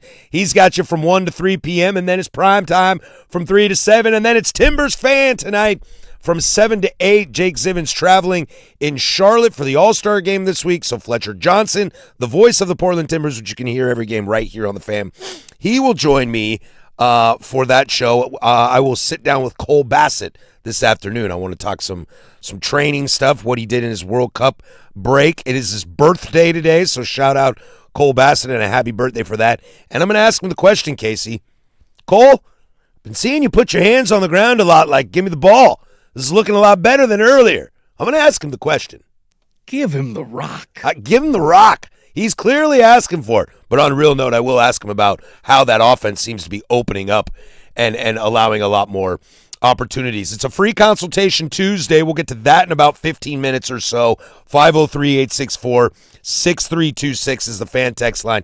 You need help on anything, you can send it in or over on the YouTubes. 105.1 The Fan is the channel. An interesting thing that I've been kind of reading about and paying attention. This happened about 10 days ago. Yeah, 10 days ago. Chase Burns, who's a young pitcher, signed a 7-year, $105 million contract with the Cincinnati Reds. That'll keep him there through 2033. There are no options or deferrals. He was the second overall selection in the 2024 draft, and he has been very, very good. Chase Burns has already been an all-star. He is definitely a shining star to watch as far as young pitchers go. Now, the interesting thing is it's not really about Chase Burns. It's not really about Colt Emerson. It's not really about Made in Milwaukee. The question is more about signing these young players to big deals. We've seen it with Acuna. Bregman did it when he was younger. Tatis obviously got the big payday for himself. Yeah, but I believe that's was it the 8th player in the top 10 of that 2024 draft who has signed a deal this year? Oh, I don't know. Is that true? I believe. Let me just go through the top 10 from the list. Travis Bazzana. I don't think he has a new deal. Okay, Chase Burns. Has a new deal. Charlie Condon. I don't know if Charlie has a new deal. Nick Kurtz. Nick Kurtz is great. Jack Caglione. Jay Cag is great. Connor Griffin. Connor Griffin has a new deal, has a fat deal. And I believe there's a few others not in the top 10. Wow, that's the top 10 of that year? Yep. Wow. That was the 2024 first round. That's a hell of a first round top 10 right there. The thing that got me curious on this, it's not about paying the young ones, and it's not about the young ones getting their money up front. I'm curious the unintended consequences or the intended consequences of this towards, say, the collective bargaining agreement that's coming up. Say, if the owners do get what they want and a salary cap is created, do they get away with the homegrown talent gets you some more money, kind of like we've talked about in the past with the NBA? Does it behoove you to sign these young players for this small of a deal? The answer is yes. I think what happens, Case, when you start looking at these guys, if Connor Griffin does hit, Chase Burns does hit, Colt Emerson does hit, you pay these guys now, and if a salary cap does come in through baseball, you are now on that super friendly quarterback team deal. Okay? And then when Chase Burns, who's 23 right now, he'll be 30. Let's say he lives out this contract and he's fantastic, and now the Yankees want him at 30. It's like, can't win with pay a quarterback. Also, I'm wondering if it creates that kind of narrative. I think this is baseball taking advantage of the fact that there's a lot of juice, there's a lot of eyes that are on the game. So the young guys that are on the game, they're going to be around for 10 years in the league. Let's lock them down now and make sure that the fans know their names now. So down the road, when they are in their prime, they are in their early 30s, we've been know who they are. Mm-hmm. I think it's the way that we had with Bryce Harper. We've known Bryce Harper since Bryce Harper was 17. Now we're starting to know these guys early and earlier on in their careers. Yeah, some of the other extensions, you mentioned some that were on that list. Connor Griffin was on that list. The Cardinals, J.J. Weatherholt, they gave him money. Yep. Tigers gave Kevin McGonigal money. Mm-hmm. Brewers gave Cooper Pratt money. We mentioned the Mariners with Colt Emerson. Yeah, McGonigal, that was the name of it. Yeah, McGonigal, I think it's the smart move, especially now. I don't know if there's going to be a lockout. I don't know if there'll be a salary cap. I don't know how these conversations are going to go. I've got reading this article on Forbes. There's a really interesting kind of situation here. Bruce Meyer, who's the interim MLBPA executive director. Our union, the MLBPA, has been the most successful of the unions in professional sports. The other unions look to the MLBPA. I sometimes get asked about a salary cap. Why does baseball not have one? Why is it the only league that doesn't have one? The answer is very simple. It's because our union has been the strongest. I don't know what's going to happen when those come to head, because I think baseball has leaned pretty tough on the fact that they are not going to ever say yes to a salary cap. And the owners are very firm on they want that cap. Another interesting quote from Rob Manfred. He said, "I do know this. I think that I have an ownership group that is more united than any group in my entire time in baseball. I think they are a group that believes what I have been arguing for and that is listening to our fans, trying to make changes to produce the best possible game that we can produce." They're talking about salary caps. It does very much help when you had representatives from the MLBPA who had to step down and step away from their positions in the past year. I know you look real stupid, but Can I counter with something? These are the three teams in first place in the American League: the Tampa Bay Rays, the Chicago White Sox, and the Texas Rangers. Where are they on the payroll list? Not high. Definitely not Tampa or Chicago. Who is high in the American League? Well, that would be the Yankees, the Red Sox, the Mariners to an extent, Tigers, the Astros. Some of those teams stink. Slide over to the National League, dude. San Francisco's got a lot of money tied up. They're 45-61. They're 22 games out of first place. San Diego Padres, they spend a lot. They are at 500, 14 games out of first place. The New York Mets are tied for the second worst record in baseball. The New York Mets are 17 and a half games out of first place, and they have the highest payroll. Do the Dodgers seem like world beaters right now? I don't think so. So that's maybe the argument that Manfred's going to run into, is that he is very scared that there's no parity in baseball. And I think when you look, the Dodgers won the last 2 World Series. They won 3 in 5 years. Well, okay, all right, I follow. But the Texas Rangers won one in there. Houston Astros won one in there. The Atlanta Braves won one in there. The Mets got one in there. The Mets have not won a World Series. Did they not win in... When was their last appearance? 15. They lost to the Royals. Right, that's it. So the argument of there not being parity, look, I understand it's the Pittsburgh Pirates of the whole thing. It's the Colorado Rockies of the whole thing. Look, I understand that, but at the same time, baseball is proving to you right now that I don't know if it needs a salary cap. And the other aspect of this Forbes article that I was reading is what happens with the TV deals when they are still paying for this money and there are no games. Because if there are no games, contracts are still the contracts. TV companies are still on the hook. When does TV step in and start to say, hey, baseball, figure this thing out? Because you're costing us millions and we ain't going to pay you the next time you come back to the table. It's the most interesting stalemate I've seen in a very long time. Because I don't know how it's going to break. That's the way I'm kind of letting this one wait out, because there hasn't been enough concrete movement from the owners or the MLBPA that's made me completely worry yet. Now, At this point, I'm waiting until the lockout.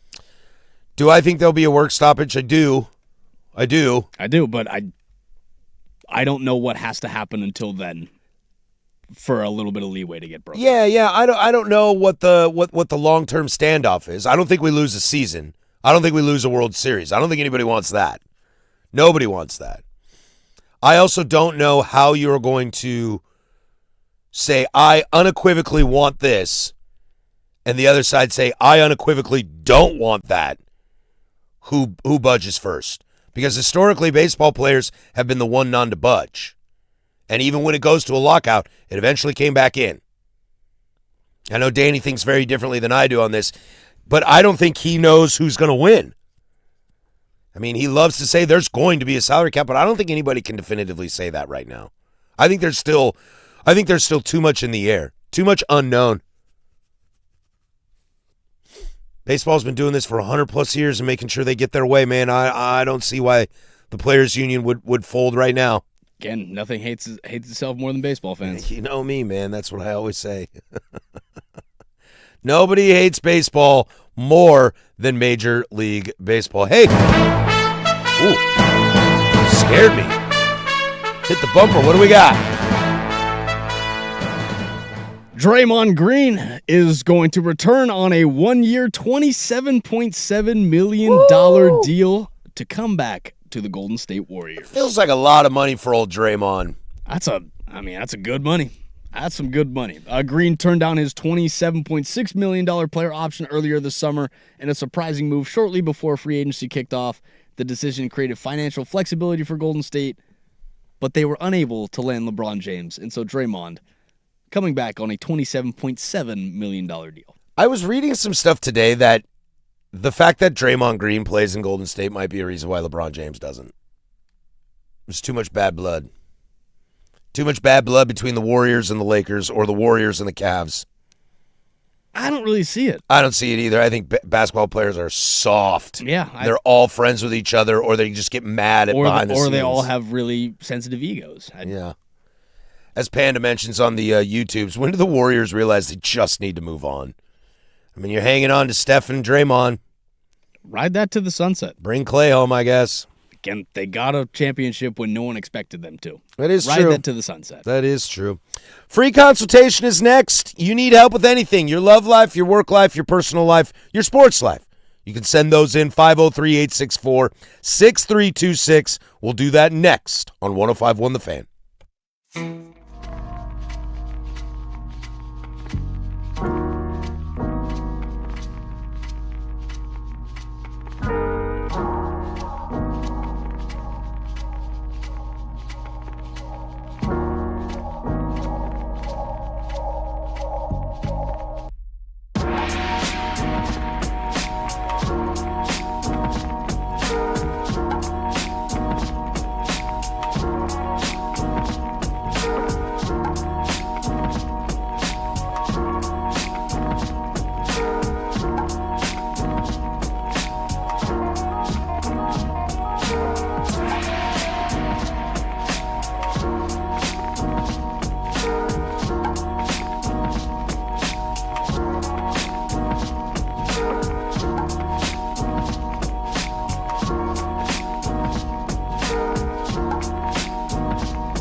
Free consultation. We do it every single Tuesday, 12:15. Happy to have you along. 503-864-6326. You can hang out with us. Any help you need.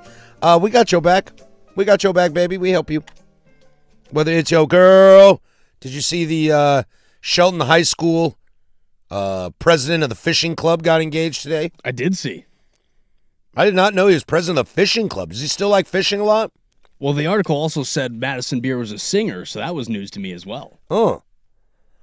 I didn't know she had a song. Is she a singer like I'm a singer? Do you have songs? I mean, yeah. Yeah. Let's see how many. Oh, she's got at least 3. Because isn't she just like a hot actress wannabe thing? Is she an influencer? I don't know anything about Madison Beer. I'm not going to lie. I really don't know either. Now, does Looks like she has a music career. Justin Herbert get better in playoffs with Madison Beer as his wife or worse? Let's not act like Madison Beer was the deciding factor. He's a biracial angel. This is all on McDaniel. I can't imagine. I mean, I don't know. I would think if you like got married and you're happy and your wife's super hot, then I don't know, it would make playing football a little easier. You don't got to worry about anything at home. I live life pretty carefree because I got a smoke show at home waiting for me. But does she not have some things that she puts some stressors on you? Yeah, maybe, sure. Do you not carry that with you most through the day? I try my best. I don't know if that guy does it, but I try my best to not keep it with me at all times. Again, he's human. He is. He is. Congratulations. Yes. He is human. Must give him credit on that. A good-looking 6'5" quarterback married a hot woman. Former president. Congratulations. Former president of a fishing club. Is there good fishing down in Eugene? It's not bad. Okay. It's not terrible. I've never been a big fisher, so I don't know. The Mackenzie's not too bad to fish Okay. on. Okay. I raft in a lot of places where people like to fish, but I never really got into fishing. Yeah, rafting on the Mackenzie, that's the better fun. Oh, okay.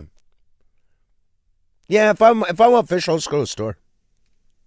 Does this do anything for you? What? Justin Herbert, do you really think it affects his play? Absolutely not, man. I don't think this changes anything about the way I think about Justin Herbert. I also don't think about this stuff with athletes.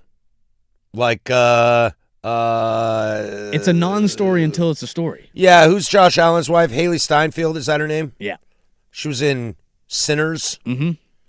Yeah, I don't think about that. Oh. Also, that girl needs a couple cheeseburgers. Say who's got the more talented wife? Josh Allen or Justin Herbert? Oh, Josh Allen's got the more talented wife. I don't know anything about Madison Beer. I might take Madison Beer over Haley Steinfeld was just in a movie that won Best Picture, bro. And she sucked. Yeah, I didn't care for her either. She's not fun to watch. I did not care Every for her. time she gets on the screen, I'm ready to turn it off. Free consultation. I have 9 and 12-year-old boys. We spend a lot of time outside every summer, especially swimming. They're starting to get to the point where they beg me not to put sunscreen on them because they want to work out on their tans. I'm assuming to impress the chicks. On the one hand, I don't want them to get skin cancer, but on the other hand, I was once a young boy who was desperate to try to impress girls with my looks. He's a biracial angel. My question is, how diehard were your parents in terms of wearing sunscreen going up, and how strict are you with your kids now? Were your parents big on you for the sunscreen? I'm part black. I know, you're good. I'm pretty good. You're good to go. But yeah, like if I'm out in the sun for like 10, 12 hours, or if I'm dry heat or the UV is super high, I'm going to put on sunscreen. I still burn. Yeah, I don't put on enough sunscreen. I know I don't. I don't think my parents really pushed me to wear a ton of sunscreen. I tan really easily. I don't want to play the race card, but there is a racial component to. Are your kids fair-skinned? Oh, mine are, yeah. Then sunscreen them up. Yep. Don't just let them roast out there. Yeah, my wife gets on them about it. But they need to, otherwise they will just fry. Both my girls will absolutely fry. But my wife and I right now, we're starting to get some nice summer color on us. She's super dark right now. I let her be the bad guy on that. Sorry, babe. Yeah, I don't know. That's a tough one. Otherwise, sometimes, I mean, that can be a little bit where I come in as a parent sometime and I'm like, figure it out. Again, if you got when you get real burned, you're going to learn to put sunscreen on. If you have to decipher the difference between 15 and 30, you should be wearing sunscreen at all times. I know. But if you can just go, hey, anything of sunscreen, throw it on, you should be fine. I know that's the problem, too, is that I really, really desperately don't want skin cancer, but I also really love being tan. Trade-offs. Yeah. I'm going to die anyway, so I might as... I love my melanin. I'm going to keep trying to get as brown as I possibly can. Yeah. I'm going to die anyway, so I might as well just die looking good. Exactly. Yeah. Josh Allen's wife also has a song, and I think it was more popular than anything Herbert's wife did. That's on the text line. Also true. I've heard it. She has a song with Anderson .Paak as well. That one is okay. I really don't like Haley Steinfeld. I can see that. It's probably because she ruined my favorite Marvel character. Which is? She was in the Hawkeye show. And, well, don't ruin Hawkeye. Hawkeye's just supposed to be cool. He's just supposed to be a militant dude who runs around shooting cool arrows. She ruined it. Also, she was nominated in 2011. For what? For Best Actress. In what? Well, I'm finding. Oh, was that in...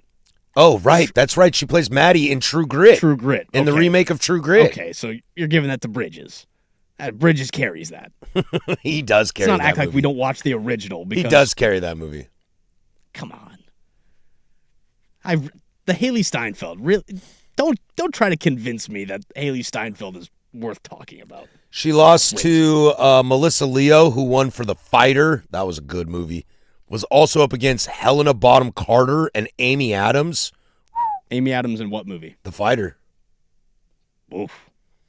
What is this, Oscar? Who won the Best Picture? That's The King's Speech. Won the Best Picture. No, that wasn't a great movie year. It's not.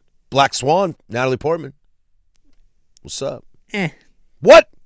I'm What? not big on Natalie Portman's actual work. People can kiss my ass. All right, that's at you, Casey. Natalie Portman is God's gift to Earth, all right? And I will not stand for any Natalie Portman slander on this program. Natalie Portman's fantastic. I will not. Not the greatest projects. You know how I get with my Star Wars peeps, man. Don't get me wrong. Natalie Portman in Star Wars makes the remake.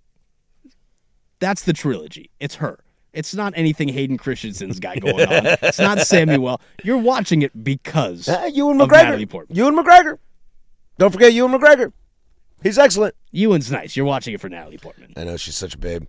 All right, we come back, a little more free consultation. I got some room for a little bit if you want in, 503-864-6326 or over on the YouTubes. We'll toss it over to Casey. He's got sports. Now, from the George McCoy at Warren Allen Sports Desk, a Sports Center update on the Fan Sports Network, 105.1 FM and 1080 AM.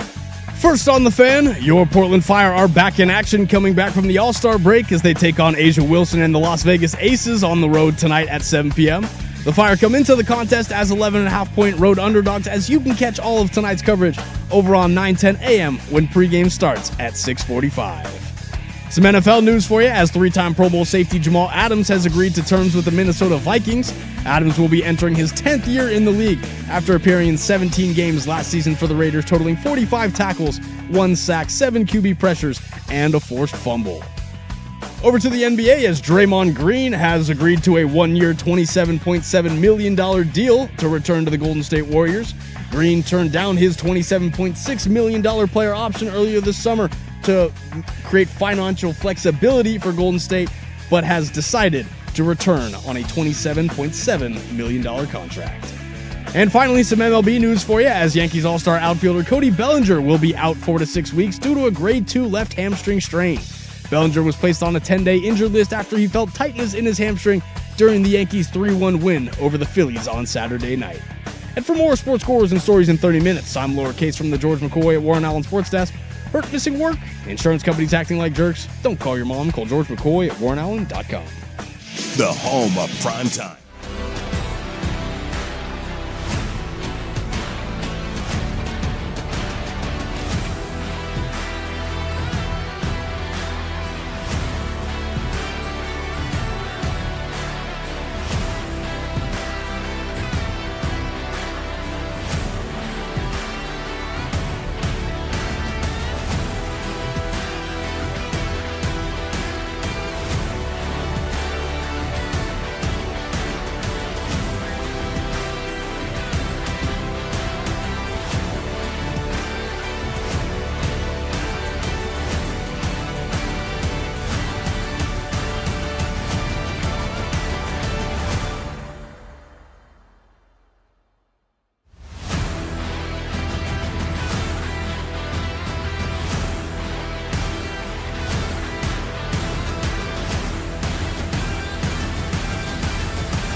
Might as well go win the whole fucking thing.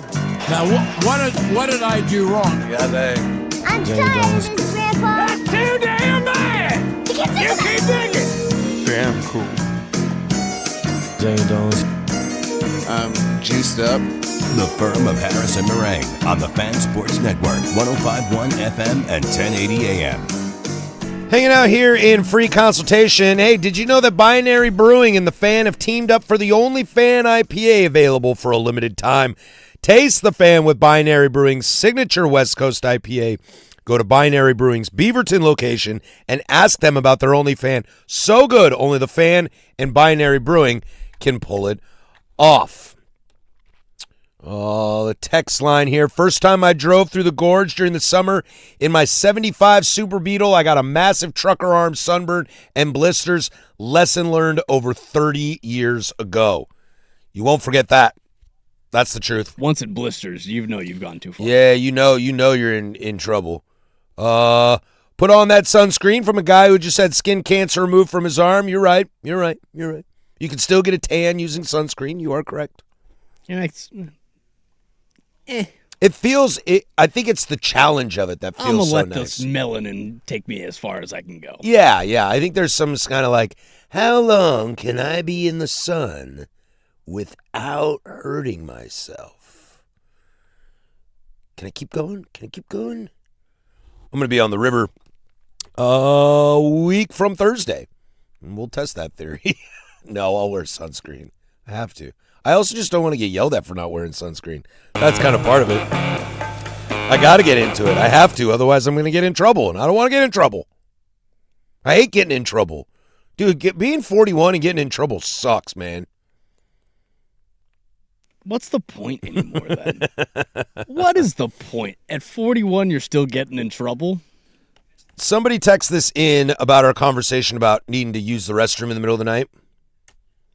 Do we just sit down if we're peeing in the middle of the night? No. See, I'm always terrified of that because I'm terrified I'll fall asleep. That's when I do my best waking up. Is when I'm in the morning. Is the doom scroll in the morning? It's that doom scroll in the morning. That's how when else I'm do you waking up. How do you think I'm going to finish fourth in my fantasy baseball league without that? Plus, that's my issue. Is that when it's just a beeline from the bed to the bathroom, I'm not grabbing my phone. No. And I have to grab my phone if I'm sitting down. Well, of course. What am I doing? That's why we have phones. Is that not why they were created? They don't print newspapers on my block no more. How am I supposed to get my content in? Exactly. How am I supposed to show prep when I can't do that in the morning? How am I supposed to show prep? How do I find all the beautiful conversations for the listeners out there? Without a doubt. Without me being on. How would I know that Shelton High School's president of the fishing group got married or got engaged today? You wouldn't? There's no way I would know. Free consultation, 503-864-6326, or over on the YouTubes. Where did I find this? Free consultation, how do you know when it's time to find a new job? When you cry yourself to sleep? Due to recent developments outside of my control, money is getting tighter. Welcome to everybody, amigo. I currently have a boss I like, but a job that makes me unhappy. Any job that would actually hire me isn't anything I'd really want to do, but are a couple extra dollars an hour worth making a big change. It's a tough spot, man. That's a tough one, because I don't know if I would rather have a job that I like and a boss that I hate, or a boss that I like. That's a really tough one. See, I think I'd rather have a job that I like and a boss that I hate. I think so, too. I think so, because the job still gives you some satisfaction. Now, I've worked at places that were not cool places and had great bosses, and you can have fun, but it's not long-term. Mm-hmm. It's not sustainable. You burn out quickly. Yeah, I kind of look at it in the way of like, if you're losing sleep, I think you were alluding to this. If you lose sleep over your job, it's time to get out. It's time to get out. And always remember, like, most people, whatever their job is right now, and that includes you and me, Casey, might not be the job they have in the next 5 years, 10 years, 20 years. And again, take what Danny says all the time. It can always get worse. It can always get worse. But the opportunity to benefit your lifestyle a little better, you know, I've taken jobs in my life that I've known I've had to be different. And I always took those as challenges. So when you're like, any job that would actually hire me isn't anything I'd really want to do, at least it's not something you would hate to do. You know? When I took this job, I was very excited because it was a chance for me. Like, I'm not anybody's boss, you know? Life is way too short for you to do stuff that you hate doing. I kind of just got to show up to work and do my job. And it's been a long time since I've had that, of just like, shut up and dribble. And so while some of these other jobs may actually not be something you'd want to do, a couple extra dollars in today's world, that might not hurt, amigo. It really might not. And again, I think we talked about it. Bosses are only going to get you so far. Unless that boss is anchoring you up or boosting you up to take his job, get out. Yeah. If you know that boss is going to be there for a while Mm-hmm. and you don't see yourself developing or growing, get out. Life's way too short. This person says, no way, you're only as good as your boss.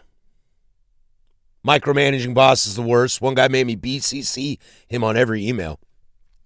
Well, what if you just don't blind CC him on some stuff? Then how would he know? Huh? Or just blind CC him on conversations with your coworkers that aren't about work.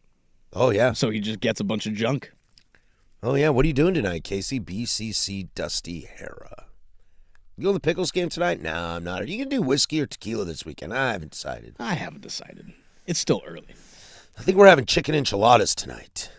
Are you a green chicken enchilada or a red? I'm very much a Verde guy through and through. Is that most of us now? I feel like it is. I feel like Verde is the strong way to go. I think so, too. It's just got better flavor. Yeah, I think so as well. The spice level doesn't really affect me as much. It's more just about the flavor. Yeah, I like the Verde flavor as well. You can always add hot sauce to spice it up. Yep. That's easy. That's super easy. Just throw a little Cholula on top. Yeah. Dude, I got this Cholula at home right now that is, it's like a garlic Parmesan Cholula. Ooh. Boy, you better like garlic if you use this. Real garlicky? It's real garlicky. I almost want to get a bottle of regular Cholula and dilute it. That honestly might be a good idea. Yeah, it might be a good idea. I got the green Cholula at home. Have you had that? No, I haven't. The green Cholula is fire. Ooh. Brandon Sprague's all about the green Cholula.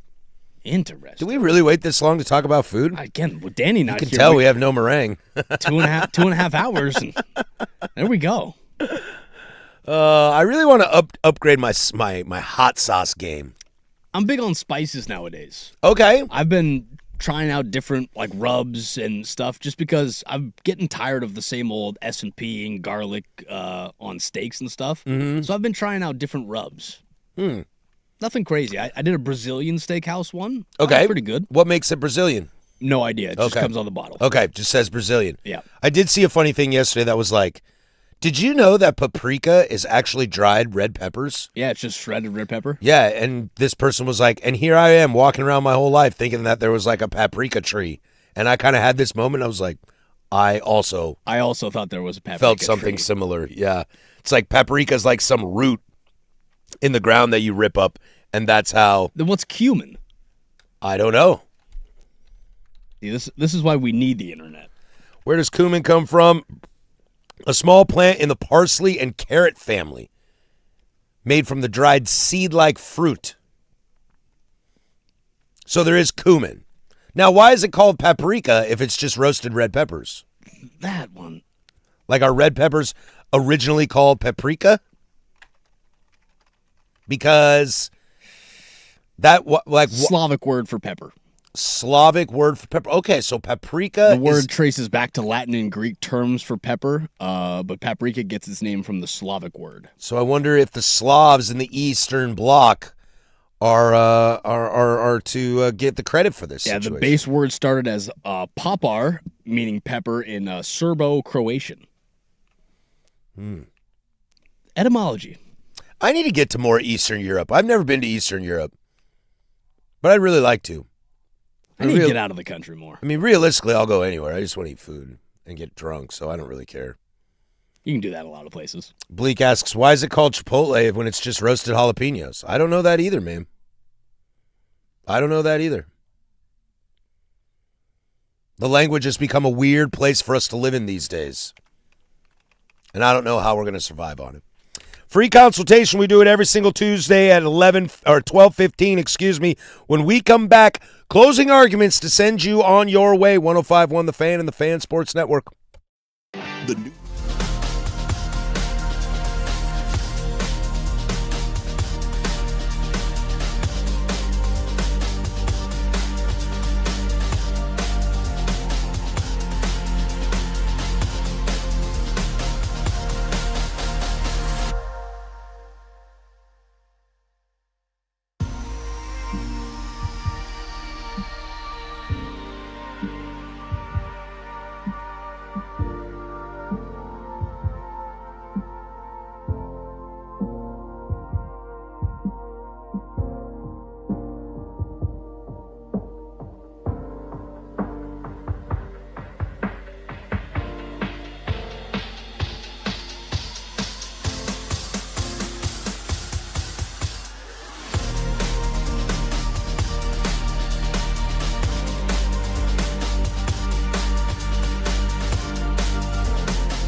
All right, that's going to do it for us. Closing arguments are brought to you by Oregon Divorce Mediation Services, presented by our friends at Leskin Law. For more information, visit leskinlaw.com. Coming up on the program tomorrow, Joseph Fisher III will be in the house to take care of you. I'm sure he'll talk some Oregon Ducks and some Blazers as those are in the news. Let's hope our number stays at 1 and moves to 2 tomorrow. And it's Big Ten Media Day, so I'm sure he'll have a bunch of stuff for you on that. I will be back on Thursday with Stephen Vaughn in the chair with me on Thursday and Friday. Danny, the whole fan band, back together on Monday.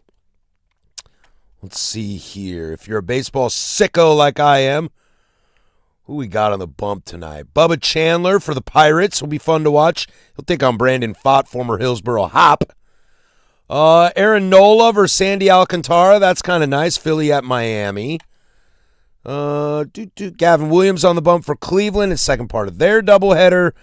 Let's see. Garrett Cole will throw tonight for the Yankees. They're in Chicago to take on the White Sox. Reed Detmers is going to throw tonight for the Angels. He's a hot trade candidate as they host Houston. Michael King on the mound for the Padres. They get the Rockies. And Seattle in L.A. tonight. Luis Castillo versus Justin Robleski. For all you baseball peeps out there. Cleveland, Cincinnati tied 5-5. Chase Burns, funny enough, started this game today for Cincinnati. We talked about him at the beginning of the nooner. Did not play well, so did not pitch well, so he's got that to kind of deal with. Let's see here. Anything we missed? Draymond Green signs back with the Warriors. There's that. We'll have a lot of Big Ten Media Day stuff throughout the week. But an interesting one that came out today, and we kind of talked about this earlier today, Casey, in like why I'm not really a Kirby Smart fan.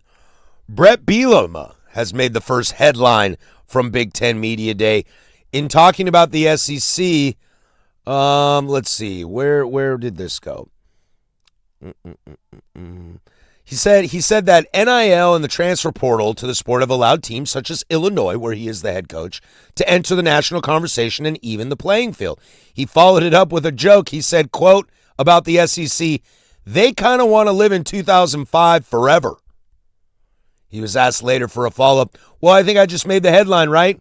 When transfer portal and NIL came into college football, the whole world changed. It's overly obvious to say that. But I think anything that predates that is just a different time in college football. It just is. And I think that's kind of where a lot of this whole, complaining and crying about stuff from the SEC comes into place, because I think he's right. I think the SEC really desperately wants this to go back to how it used to be back in the day, and it's just not going to. The toothpaste's out of the toothpaste, man. However you're supposed to say that. Like that, there's no going back. Cat's out the bag. This is where we are.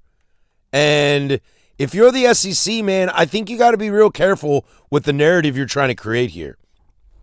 Because, and we'll talk about Petiti on Thursday and his comments, but you ain't the top dog anymore, man. You're a player. You're a huge player in this conversation. That's not going anywhere.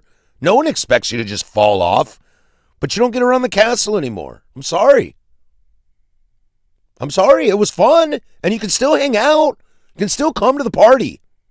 It just takes a little more now. And the gold's just posted up elsewhere right now. Yeah. You can't stack the sport and hide it from everybody else, and that should be a good thing. And you should know that deep down inside, that's a good thing for the sport. It's a great thing for the sport. I love where college football is right now on the field. Off the field, I think it's still kind of an S show, but on the field, I think it's fantastic. And there's no reason to get away from it. 2005. Is 2005, let's see. Is that when Florida wins a title? Because there's all of that's when the SEC showed up again and got to say, hey, we're here. It's time for us to take over.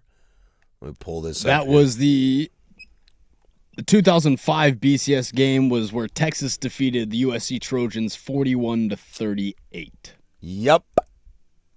Vince Young scored the game-winning touchdown on 4th and 5 with 19 seconds remaining. And then, this is so funny, Wikipedia has Texas playing nobody in that game. Makes sense.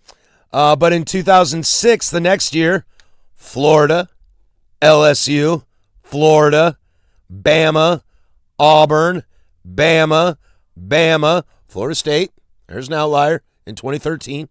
Ohio State, there's an outlier in 2014. Bama, Clemson, outlier. Bama, Clemson, outlier. Bama, LSU, Georgia, and now comes the Big Ten. So Bielema's not wrong. They want to live back in this glory day where it's just them and only them. Mm-hmm. But let me tell you what, man. Late 2000s football, outside of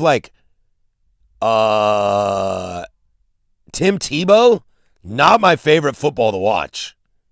Les Miles LSU teams, oh, God. Some of those teams were a drag. Some of those early Saban teams before he got quarterbacks, woof, were not super fun to watch. Those defenses were electric. I'll put I know on that. I know they were. They were electric. Rolando McClain. But then it took someone like Famous Jameis to come around at Florida State to make me go, right, this is actually kind of exciting. Trevor Lawrence, Deshaun Watson at Clemson. Wow, this is actually kind of exciting. And what division was that? What, the ACC? Oh, not the SEC. Not the SEC. And you know me, I'm an old school Pac-10 guy, dude. We have quarterbacks out Again, here. they want to go back to when the game was boring. Yeah. When it was, all right, we just developed the best front seven guys, and that was it. That was Alabama running for 2,000 yards a year. And I'm not interested in that. That stuff's boring. Again, we like to mix it up more. The fact that we have more talent spread around the country, spread around the division, spread around the leagues, that's better for college football. Now, Petiti said today that the Big Ten feels that the number is 24, and they would like the number to be 24. In fact, they believe that it will be 24. This is, I was curious to hear Petitti's stuff, and I want to go back and listen to it. If nobody asked Petitti about separating from the NCAA, then shame on you people for not doing your job. That's the number one thing I want to hear from him. Because the SEC talked about it, so now I want to hear from him, and I want to know what he has to say. As far as I've seen so far, I have to do some more research, so excuse me if I'm ignorant, but, I want to hear what Petitti says, and I don't think he said anything about it. Did he just shoot it down? Did he tell people don't ask the question because I'm not going to? Dan Lanning will hit the podium tomorrow at 10:45. If you missed it, we had a conversation with Andy Dirt Johnson this morning about Oregon and their upcoming season. Look, I'm high on it. I know Danny Marang is going to kill me when I say this, but I'll take Dante Moore for a Heisman. I'm cool with that. I think Dante's going to have a big year. And a lot of it is not just because I think Dante has great talent and great skill. It's because it's the whole reason why he came back. Whole reason why he came back. Look, Matt Leinart could have left. He came back. He didn't need anything. He just wanted to win another natty. Now, they fell short, but they fell short in the game of games. I think if Dante Moore finished second in the Heisman and the Oregon Ducks lost in a national championship in a close game like Matt Leinart did at USC to Texas, I think Dante Moore says that was worth it. I think Duck fans as well say that was worth it. I think Duck fans are just ready to get over the hump. What's the hump? Not get blown out in a game where you think that you should be competitive. Is that just the hump? I think is the hump a berth in the natty? I don't think it's necessarily a berth in the natty, but I think it's let me compete. We just can't have these games where we keep getting blown out and it keeps looking bad at the end of the season. I think I'm with you on that. I don't, and you know. If the Ducks are in a competitive game in the fourth quarter at the say it's in the semis again, if they're in the semis and it's a competitive game like we talked about, it's 24-24 and a game-winning field goal is the decider, I think that makes Ducks fans at least rest on their laurels a little bit. Yeah, I can't live in a world where I think the Ducks are natty or bust. I don't think you're there yet. I definitely don't think they live in that world, especially because that was the conversation around Ryan Day early on was, can he get over the hump? And, well, once he did get over the hump, he's stamped at Ohio State forever. Yeah, he had a pretty big Michigan problem there, too, for a while. Mm-hmm. And it seems like Dan Lanning's got an Ohio State problem. Yeah, and I think Dan Lanning might have a big game problem, unfortunately, as maybe that's a little crude of me to say. I don't think Oregon fans should live in title or bust. In fact, I think that's a lot of outside noise pushing that onto you. I think so too. And you shouldn't let that. You shouldn't let that at all. I think you just let the chips fall and play and do the best you can, right? Right, Chance? I think that's kind of the best thing you can have going for you. I do the best I can and let the chips fall where they may. I think that's how you walk into this season, and hopefully Dante Moore gives you what you need.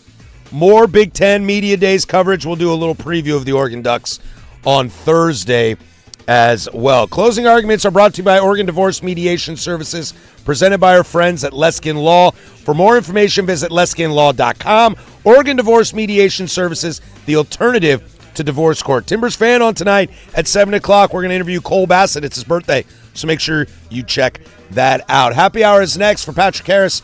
That's Casey Smith. Go do something I would do.